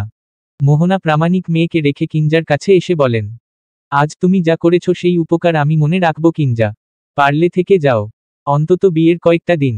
তাছাড়া এই মুহূর্তে সারাকে হয়তো তুমি সবচেয়ে বেশি আগলে রাখতে পারবে। বিয়েবাড়ি তো অনেক মানুষ থাকবে। সারা একা একা হয়তো ঘর থেকে বের হতেও ভয় পাবে। এখন তুমিই ওর আস্থার জায়গা। সম্ভব হলে আমার মেয়েটার কাছে 2 দিন থেকে যাও। সারা কিঞ্জার দিকে তাকিয়ে অসহায় কণ্ঠে বলে, আপু থেকে যাও না প্লিজ। দরকার হলে বিয়ের কোনো অনুষ্ঠানে আমরা থাকব না। তুমি আর আমি আলাদা থাকব। আমার না একা একা থাকতে খুব ভয় লাগছে। সবার পাশাপাশি ফারহানও এগিয়ে আসে কিঞ্জার দিকে। অতঃপর সবার কাছ থেকে কিঞ্জা আর রূপন্তীকে কিছুটা দূরে নিয়ে গিয়ে বলে, সবাই যখন বলছে তখন থেকে যা। শুধু তুই না, রূপন্তীও থাকুক তোর সাথে। দেখ কিঞ্জা, আমি জানি তোর জন্য এই বিয়েতে থাকা অস্বস্তিকর। কিন্তু একটা কথা ভেবে দেখ, মুনতাসির ভাই ডিভোর্স দিতে না দিতেই নতুন জীবন শুরু করছে। সবাই সবটা স্বাভাবিকভাবেই মেনে নিয়েছে। তাহলে তুই কেন আড়ালে থাকবি? কেন নিজেকে কষ্ট দিবি? এখানে যারা উপস্থিত আছে তাদের সবাইকে তুই দেখিয়ে দে একটা ভুল সিদ্ধান্ত তোর জীবনকে থামিয়ে দিতে পারেনি। তুই সবাইকে ছেড়ে সবকিছু ছেড়ে নিজের মতো করে ভালো আছিস। মুনতাসির ভাই তোকে ছাড়া ভালো থাকতে পারলে তুই কেন ওকে ছাড়া ভালো থাকতে পারবি না? তুই আজ এখান থেকে চলে গেলে সবাই ভাববে তুই এই বিয়েটা মানতে পারছিস না তাই চলে গেলি। এতে করে সবচেয়ে বেশি খুশি কে হবে জানিস? মুনতাসির ভাই। কারণ সে ভাববে তাকে ছাড়া তুই ভালো নেই। তোর ভালো না থাকা অন্যের ভালো থাকার কারণ হোক তা কি তুই চাস? যার জন্য তোর জীবনের এতগুলো বছর নষ্ট হয়ে গেল তাকে কেন এই আনন্দ দিবি তুই? ফারহানের কথার সাথে সহমত পোষণ করে রূপন্তী বলে, ফারহান কিন্তু ঠিক কথাটাই বলেছে কিঞ্জা। এটাই সুযোগ তুই ওই মানুষটাকে ছেড়ে ভালো আছিস তা প্রমাণ করার। সবাইকে দেখানোর জন্য না হোক, নিজের কাছে নিজেকে প্রমাণ করার জন্য হলেও তুই থেকে যা বিয়ে অবধি। শুধু থাকবি না, সব অনুষ্ঠানে অংশগ্রহণ করবি আনন্দের সাথে। তোর কাছে যে ওই নকল বিয়ে সংসার আর মুনতাসির ভাইয়ের কোনো মূল্য নেই সেটা প্রমাণ করে দে। Be strong my girl. সবার কথা শুনে কিঞ্জা অনেক ভেবে সিদ্ধান্ত নেয় সে এই বিয়েতে থাকবে। সাথে রূপন্তীকেও তার সাথে থাকতে বলে। রূপন্তী কিঞ্জার কথা ভেবে রাজি হয়ে যায়। কিঞ্জা সবার উদ্দেশ্যে বলে, আমি থাকব। তবে সেটা আজ নয়। আমি আর রূপন্তী আগামীকাল সকালে আসব। সবার থেকে বিদায় নিয়ে কিঞ্জা আর রূপন্তী বেরিয়ে আসে। বাইরে এসে রূপন্তী কিঞ্জার দিকে তাকিয়ে কিছু একটা ভেবে বলে, আচ্ছা একটা কথা জিজ্ঞেস করি? হুম কর। তুই সত্যিই কষ্ট পাচ্ছিস না তো? আমার কখনো জিজ্ঞেস করা হয়নি একটা কথা। তবে আজ জিজ্ঞেস করছি, মুনতাসির ভাইয়ের প্রতি কি তোর কোনো অনুভূতি আছে? কিঞ্জা এক মুহূর্তও না ভেবে উত্তর দেয়, না, তার প্রতি আমার কোনো অনুভূতি নেই। কিঞ্জা মুখে এই কথা বললেও তার চোখ যেন অন্য কথায় বলছে। তার চোখের কোণে কিঞ্চিত পানি জমেছে। তবে সেই পানি কেউ দেখার আগেই আড়ালে মুছে নেয় কিঞ্জা। রাতে বাড়ি ফিরে ফ্রেশ হয়ে কিঞ্জা কিছুক্ষণ বিশ্রাম নিয়ে নেয়। সকাল থেকে কম ধকল তো আর মেয়েটার উপর দিয়ে যায়নি। ক্লান্ত শরীরে বিছানায় গা এলিয়ে দিয়ে কিঞ্জা চোখ বন্ধ করে রাখে। আধ ঘন্টা মতন এভাবে শুয়ে থেকেই কাটায় সে। তারপর উঠে পড়ে রান্না করার জন্য। এ বাড়িতে ওঠার সময়ই কিঞ্জা একটা ছোট চুলা কিনে এনেছিল। চুলায় ভাত বসিয়ে কিঞ্জা ডিম ভাজির জন্য পেঁয়াজ মরিচ কাটতে গেলে প্রিয় চলে আসে সেখানে। প্রিয়কে দেখে কিঞ্জা জিজ্ঞেস করে, সারাদিন কোথায় ছিলে তুমি? আজ ভার্সিটিতে গেলে না কেন? প্রিয় কিঞ্জার পাশে বসে উত্তরে বলে, একটা জরুরি কাজ ছিল। কি কাজ? ছিল কোনো একটা কাজ। পরে বলবো তোমাকে। কিন্তু তুমি আজ কোথায় ছিলে বলো তো? মা বলল তুমি ঘন্টা খানেক আগে বাড়ি ফিরেছ। সারাদিন কোথায় ছিলে? কিছু কি হয়েছে? কিঞ্জা পেঁয়াজ কাটতে কাটতে বলে, হয়েছে তো অনেক কিছুই। কি হয়েছে? কিঞ্জা সারার সাথে ঘটে যাওয়া সমস্ত ঘটনা খুলে বলে প্রিয়কে। প্রিয় সব শুনে বলে, তুমি একটু সাবধানে থেকো কয়েকদিন। এখনকার সময় বিশেষ ভালো না। কখন কি হয় বলা যায় না। কিঞ্জা ছোট্ট করে জবাব দেয়, আমি একটু আসছি। কোনো কিছুর প্রয়োজন হলে আমাকে জানিও। ঠিক আছে। কিঞ্জা নিজের মতো রান্না শেষে সবকিছু গুছিয়ে চটজলদি খেয়ে নেয়। কাল আবার ও বাড়ি যেতে হবে। মনটা যদিও ভার হয়ে আছে, তবে তা সে নিজেকে বুঝতে দিতেও নারাজ। খাওয়া দাওয়া শেষে কিঞ্জা ছাদের একপাশে বসে হাতে মেহেদি দিতে শুরু করে। প্রিয় 2 কাপ চা নিয়ে কিঞ্জার কাছে এসে তার পাশে বসে জিজ্ঞেস করে, হঠাৎ হাতে মেহেদি দিচ্ছ যে? আগামীকাল আমার প্রাক্তন বরের গায়ে হলুদ তো। সবার হাতে মেহেদি দেওয়া থাকবে, আমার হাত ফাঁকা থাকলে চলে বলো? প্রিয় অবাক স্বরে প্রশ্ন করে, কার বিয়ে? আমার প্রাক্তন বরের। তুমি সেই বিয়েতে যাবে? যাব তো। কিন্তু কেন? ওখানে গিয়ে নিজেকে কেন কষ্ট দেবে তুমি? ওমা, কিসের কষ্ট আমার? আমাদের বিয়েটা তো আমাদের অমতে হয়েছিল। আর আমি জানতাম এই বিয়ে টিকবে না। আমি যা ভেবেছিলাম তাই তো হয়েছে। তাতে আমি কষ্ট পেতে যাব কেন? তুমি কিভাবে নিজের চোখের সামনে নিজের প্রাক্তনের বিয়ে দেখবে? আর লোকেই বা কি বলবে কিঞ্জা? কেউ কিছু জানলে তারপর না কিছু ভাববে। পরিবারের কয়েকজন বাদে আমাদের বিয়ে এবং বিচ্ছেদের সম্পর্কে কেউ কিচ্ছু জানে না। আর তাছাড়া আমি লোকের কথায় বিশেষ গুরুত্ব দিই না, তাদের মুখ আছে তারা তো কথা বলবেই। আমি তাদের কথাকে গুরুত্ব দিব কি না এটা আপনার উপর। তাই লোকে কি বলবে ভেবে আমি নিজের সিদ্ধান্ত পরিবর্তন করি না। আর তোমার আত্মসম্মান? সেটা নিয়েও কি ভাবো না? আত্মসম্মানের কথা ভাবি বলেই তো যাব। দেখ মুনতাসির ভাই আমার সাথে একটা সম্পর্কে থাকাকালীন অন্য একটা সম্পর্কে জড়িয়েছে। এক কথায় সে আমাকে ঠকিয়েছে। আমি সবটা জেনেও তাকে কিছু বলিনি। স্বেচ্ছায় তাকে মুক্ত করে দিয়েছি। এখানে বিষয় 2টা। প্রথমত, তাকে আমি আমার জীবনের অংশই মনে করি না। তাই সে বিয়ে করলে আমার কষ্ট পাওয়ার কথা নয়। আর আমি ওখানে না গেলে সবাই ভাববে আমি কষ্ট পেয়েছি তাই যাইনি। এতে করে মুনতাসির ভাই সবচেয়ে বেশি খুশি হবে। কারণ সে আমাকে দুঃখ দিতে ভালোবাসে। এটা তো আমি হতে দিতে পারি না, তাই না? আর দ্বিতীয়ত, আমার আত্মসম্মান থাকলে আমার সেখানে যাওয়া উচিত নয়, এটা অনেকেই ভাবতে পারে। কিন্তু আমার মনে হয় না আমি সেখানে গেলে আমার আত্মসম্মান নষ্ট হবে। বরং সেখানে গেলে আমি ভালো আছি এটা প্রমাণিত হবে। এবং আমি সত্যিকার অর্থেই ভালো আছি। এটা তো সবাইকে বোঝাতে হবে। কারণ সবাই ভাবে কিঞ্জা কখনো ভালো থাকতেই পারে না। আমি সবার এই ভুল ধারণাটুকু ভাঙতে চাই। আমার খারাপ থাকা কারোর ভালো থাকার কারণ হোক তা আমি চাই না। প্রিয় দীর্ঘশ্বাস ছেড়ে কিঞ্জার দিকে তাকিয়ে কৃত্রিম হেসে বলে, তুমি বলেই পারো কিঞ্জা। বিশ্বাস কর, এমন পরিস্থিতিতে আমি পড়লে নির্ঘাত ভেঙে পড়তাম। আমার যে ভেঙে পড়লে চলবে না। যার এই পৃথিবীতে নিজের বলতে অন্য কেউ নেই তার তো যেকোনো অবস্থাতেই শক্ত থাকা বাধ্যতামূলক। প্রিয় কিঞ্জাকে মন খারাপ করতে দেখে কথা ঘোরানোর জন্য বলে, চা কিন্তু ঠান্ডা হয়ে যাচ্ছে। কিঞ্জা চায়ের কাপে চুমুক দিয়ে পুনরায় মেহেদি দিতে ব্যস্ত হয়ে যায়। প্রিয় আকাশের দিকে তাকিয়ে লক্ষ্য করে আজ আকাশে পূর্ণ চাঁদ উঠেছে। আকাশটাও মেঘলা হয়ে আছে খানিকটা, চারপাশে ঠান্ডা হাওয়া বইছে। পরিবেশটা আকস্মাৎ প্রিয়র কাছে বিশেষ হয়ে ওঠে। প্রিয় কিঞ্জার দিকে তাকিয়ে দেখে তার খোপা করা চুলের কিছুটা অংশ বেরিয়ে এসে বাতাসের তালে তালে দোল খাচ্ছে। কিঞ্জাকে এমন অবস্থায় আগে কখনো দেখেনি সে। তার বড্ড ভালো লাগছে কিঞ্জাকে এমন রূপে দেখতে। কিছুক্ষণ নীরবতা পালনের পর কিছু একটা ভেবে প্রিয় বলে, আবহাওয়াটা চমৎকার লাগছে না আজ? কিঞ্জা একবার চারপাশে চোখ বুলিয়ে মাথা নাড়িয়ে বলে, কিছু একটার কমতি আছে মনে হচ্ছে। একটা গান হলে মন্দ হয় না কিন্তু, তাই না? আগেই বলে নিচ্ছি আমি একদমই গান গাইতে পারি না। বাহ, আমার মনের কথা শুনতে পাও নাকি তুমি? কথার টোন দেখেই বোঝা যায়। একটা গান শোনাও না। পারি না রে ভাই। তাই না? কিঞ্জা কিছু একটা ভেবে বলে, তুমি তো গান গাইতে পারো। ভার্সিটিতে একবার শুনেছিলাম তোমার গান। আজকে গাইবে? শুনি একটু তোমার গান। গাও না। তোমার কথা তো আর ফেলতে পারি না। তার উপর আবার ওয়েদার ডিমান্ড। একটা গান তো গাইতেই হয়। আচ্ছা তুমি একটু অপেক্ষা কর। আমি এক্ষুনি আসছি। কথাটা বলে প্রিয় চায়ের কাপ 2টা নিয়ে নিচে চলে যায়। মিনিট 5-এর মধ্যে হাতে একটা গিটার নিয়ে উপরে উঠে আসে সে। এসেই কিঞ্জার পাশে বসে তার চমৎকার কণ্ঠে গেয়ে ওঠে, এই মেঘলা দিনে একলা। ঘরে থাকে না তো মন। কাছে যাব কবে পাবো? ওগো তোমার নিমন্ত্রণ 2। জুথি বনে ওই হাওয়া করে শুধু আসা যাওয়া দুই। হায় হায় রে দিন যায় রে, ভোরে আধারে ভুবন, কাছে যাব কবে পাবো, ওগো তোমার নিমন্ত্রণ, এই মেঘলা দিনে একলা, ঘরে থাকে না তো মন, কাছে যাব কবে পাবো, ওগো তোমার নিমন্ত্রণ। সম্পূর্ণ গান শেষ করে প্রিয় কিঞ্জার দিকে তাকাতেই খেয়াল করে কিঞ্জা হাঁটুর উপর হাত রেখে থুতনির উপর ভর দিয়ে তার দিকে একমনে তাকিয়ে আছে। প্রিয় চোখের ইশারায়, কি দেখছো? বোঝালে কিঞ্জাও চোখের ইশারায় জানায়, অনেক সুন্দর গেয়েছ। প্রিয় হালকা হেসে কিঞ্জার দিকে তাকিয়ে থাকলে কিঞ্জা বলে ওঠে, সত্যিই অনেক সুন্দর গাও তুমি, চাইলে তো গান নিয়েও এগোতে পারতে তুমি। গান গাওয়াটা আমার শখ, শখের বশে গান গাই আমি, এটাকে শখ হিসেবেই রাখতে চাই। শখকে নিজের পেশায় রূপান্তর করলে তখন শখের মর্যাদা থাকে না, শখ তখন ব্যবসায় পরিণত হয়। আমি তা চাই না।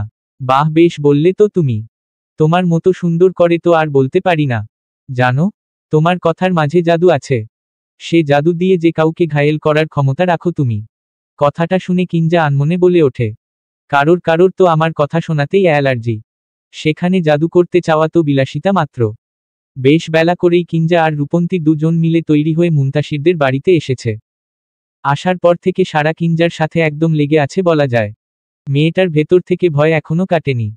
কিঞ্জা সারাকে নিজের পাশে বসিয়ে এক গ্লাস শরবত এনে তার হাতে দিয়ে বলে, এটা খেয়ে নাও। আর তুমি ভয় পাচ্ছ কেন? তুমি না সাহসী মেয়ে? নিজের মধ্যে সাহস সঞ্চার করো। সব পরিস্থিতিতে তোমার পাশে আমি বা অন্য কেউ থাকবে না, তাই যথাসম্ভব নির্ভয়ে কিন্তু সাবধানে চলাফেরা করবে কেমন? সারা মুখে কোনো জবাব না দিয়ে কেবল মাথা নাড়ায়। আচ্ছা শোনো, আজ তো তোমার ভাইয়ের গায়ে হলুদ, আজ মজা না করলে আর কবে করবে বলো? সব ভয় পাশে রেখে উঠে দাঁড়াও, সবার সাথে আনন্দ উৎসবে যোগ দাও, দেখবে ভালো লাগবে। অতীত ভেবে বর্তমান নষ্ট করা বোকামি, তাই যাও এনজয় করো আজকের দিনটা। সারা আচানক কিঞ্জাকে জড়িয়ে ধরে আবেগাপ্লুত হয়ে বলে, তুমি খুব ভালো কিঞ্জা আপু, ভাইয়ার বিয়েটা যদি তোমার সাথেই হতো তাহলে খুব ভালো হতো। কথাটা বলে চলে যায় সারা। তার ভেতরের ভয় কিছুটা কমেছে। তবে সারার বলা কথাটা শুনে কিঞ্জার মুখ শুকিয়ে যায়। সে চেষ্টা করছে হাসি খুশি থাকার, কিন্তু মন আর মস্তিষ্কের যুদ্ধে ক্লান্ত হয়ে পড়েছে সে। হঠাৎ রূপন্তী কিঞ্জার পাশে বসে বলে, মুনতাসির ভাইয়ার গায়ে হলুদের সময় হয়ে এসেছে, তুই যাবি না ওখানে? কিঞ্জা কৃত্রিম হেসে জবাব দেয়, যাব না কেন, অবশ্যই যাব, চল আমার সাথে। কথাটা বলে রূপন্তীর হাত ধরে কিঞ্জা উঠে দাঁড়ায়। তারপর এক পা দুই পা করে এগিয়ে যায় স্টেজের দিকে। ইতোমধ্যেই মুনতাসিরের গায়ে হলুদ মাখানো শুরু হয়ে গিয়েছে।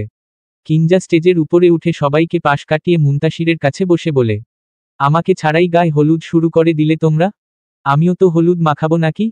কথাটা শুনে মুনতাসির অদ্ভুত চোখে তাকায় কিঞ্জার দিকে। মেয়েটার ঠোঁটের কোণে হাসির রেখা ফুটে উঠেছে ঠিকই, কিন্তু সেই হাসিতে আনন্দ নেই, যেন মনে হচ্ছে সে হাসির আড়ালে কান্না লুকাচ্ছে। মুনতাসির সেদিকে ধ্যান না দিয়ে তার দৃষ্টি দিয়ে কিঞ্জাকে দেখে নেয় একবার। গায়ে কাঁচা হলুদ রঙের শাড়ি, হাতে কাঁচা ফুলের বালা, কানের দুল আর টিকলিটাও কাঁচা ফুল দিয়েই বানানো। মুখে তেমন সাজ নেই, ওই হালকা একটু ব্লাশ দেওয়া, ঠোঁটে মেরুন রঙের লিপস্টিক আর চোখে সরু করে কাজল দেওয়া।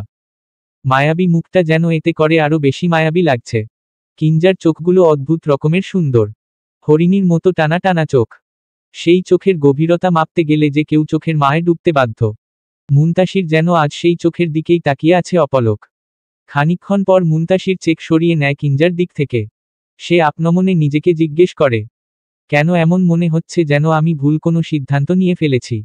আমি তো আমার ভালোবাসার মানুষকেই বিয়ে করছি, তাহলে কিঞ্জাকে দেখে কেন আজ চোখ সরাতে দ্বিধা কাজ করছে আমার মনে? আমি তো ওকে পছন্দ করি না, তবে কেন ওকে দেখে অস্থির লাগছে আমার? নিজের কাছে করা প্রশ্নগুলোর কোনো উত্তর মেলে না মুনতাসিরের। কিঞ্জা আলতো হাতে মুনতাসিরের গালে হলুদ ছুঁয়ে ফিসফিস আওয়াজে বলে, আপনার নতুন জীবন সুন্দর হোক এই দোয়া করি। আমার মতো যেন আপনাকেও কেউ ছেড়ে না যায়, আল্লাহ তাআলার কাছে এটুকুই চাই।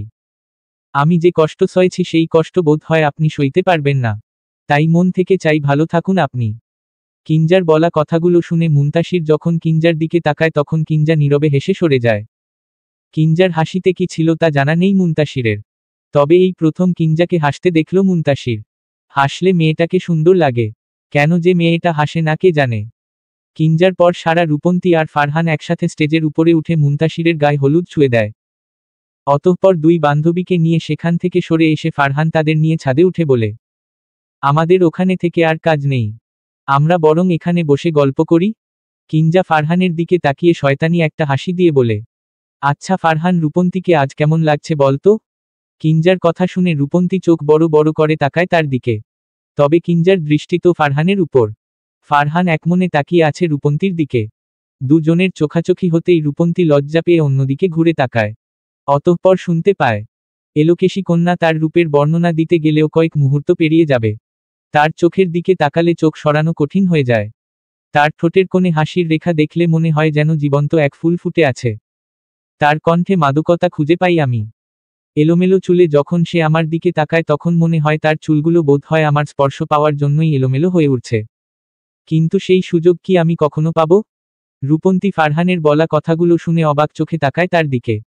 কিঞ্জাও অবাক স্বরে বলে, ভাই, এইমাত্র কি তুই রূপন্তীকে প্রপোজ করলি? ফারহান লজ্জা পায় কথাটা শুনে। রূপন্তীর দিক থেকে চোখ সরিয়ে তার দৃষ্টি মাটিতে স্থির রাখে। কিঞ্জা রূপন্তীর কাঁধে হাত রেখে বলে, তোকে বলেছিলাম না তোর অগোচরে তোকে কেউ একজন খুব ভালোবাসে? সেই ভালোবাসার মানুষ তোর সামনেই দাঁড়িয়ে আছে রূপ। ফারহান তোকে ভালোবাসে। বিশ্বাস কর, ছেলেটা তোকে ভীষণ ভালোবাসে। ওর গোপনে ভালোবাসার সাক্ষী আমি। ও তোকে কতটা ভালোবাসে জানিস? রূপন্তী ফারহানের দিকে তাকিয়ে শীতল কণ্ঠে জিজ্ঞেস করে, কতটা? তোকে যেদিন প্রত্যয় মিথ্যা বলে বন্ধুর বাড়িতে নিয়ে গিয়ে তোর সাথে ঘনিষ্ঠ হওয়ার চেষ্টা করেছিল সেদিন তুই কিছু একটা সন্দেহ করে আমাকে তোর লাইভ লোকেশন জানিয়েছিলি। তখনই আমার সন্দেহ হয়েছিল কিছু একটা হয়েছে। আমি সাথে সাথে ফারহানকে সবটা বলি এবং ওই লোকেশনে চলে যাই। শেষ মুহূর্তে যদি ফারহান আমার সাথে না থাকতো তাহলে আমি তোকে বাঁচাতে পারতাম না। জানিস, ফারহান ওই ঘটনারও আগে থেকে তোকে ভালোবাসে। বলতে পারিস ওর প্রেম তুই। তোকে দেখেই ও প্রেম কি তা বুঝতে শিখেছে। আমি অবশ্য তখন এসব জানতাম না। কিন্তু যখন জানলাম তখন ফারহান নিজেই আমাকে নিষেধ করেছিল তোকে কিছু বলতে। কারণ সেই সময়টাতে তুই মারাত্মক ট্রমার মাঝে দিয়ে যাচ্ছিলি। আচ্ছা বলতো, সত্যিকারের ভালোবাসা না থাকলে কি এতগুলো বছর কারোর জন্য অপেক্ষা করা যায়? রূপন্তী কি বলবে বুঝতে পারছে না।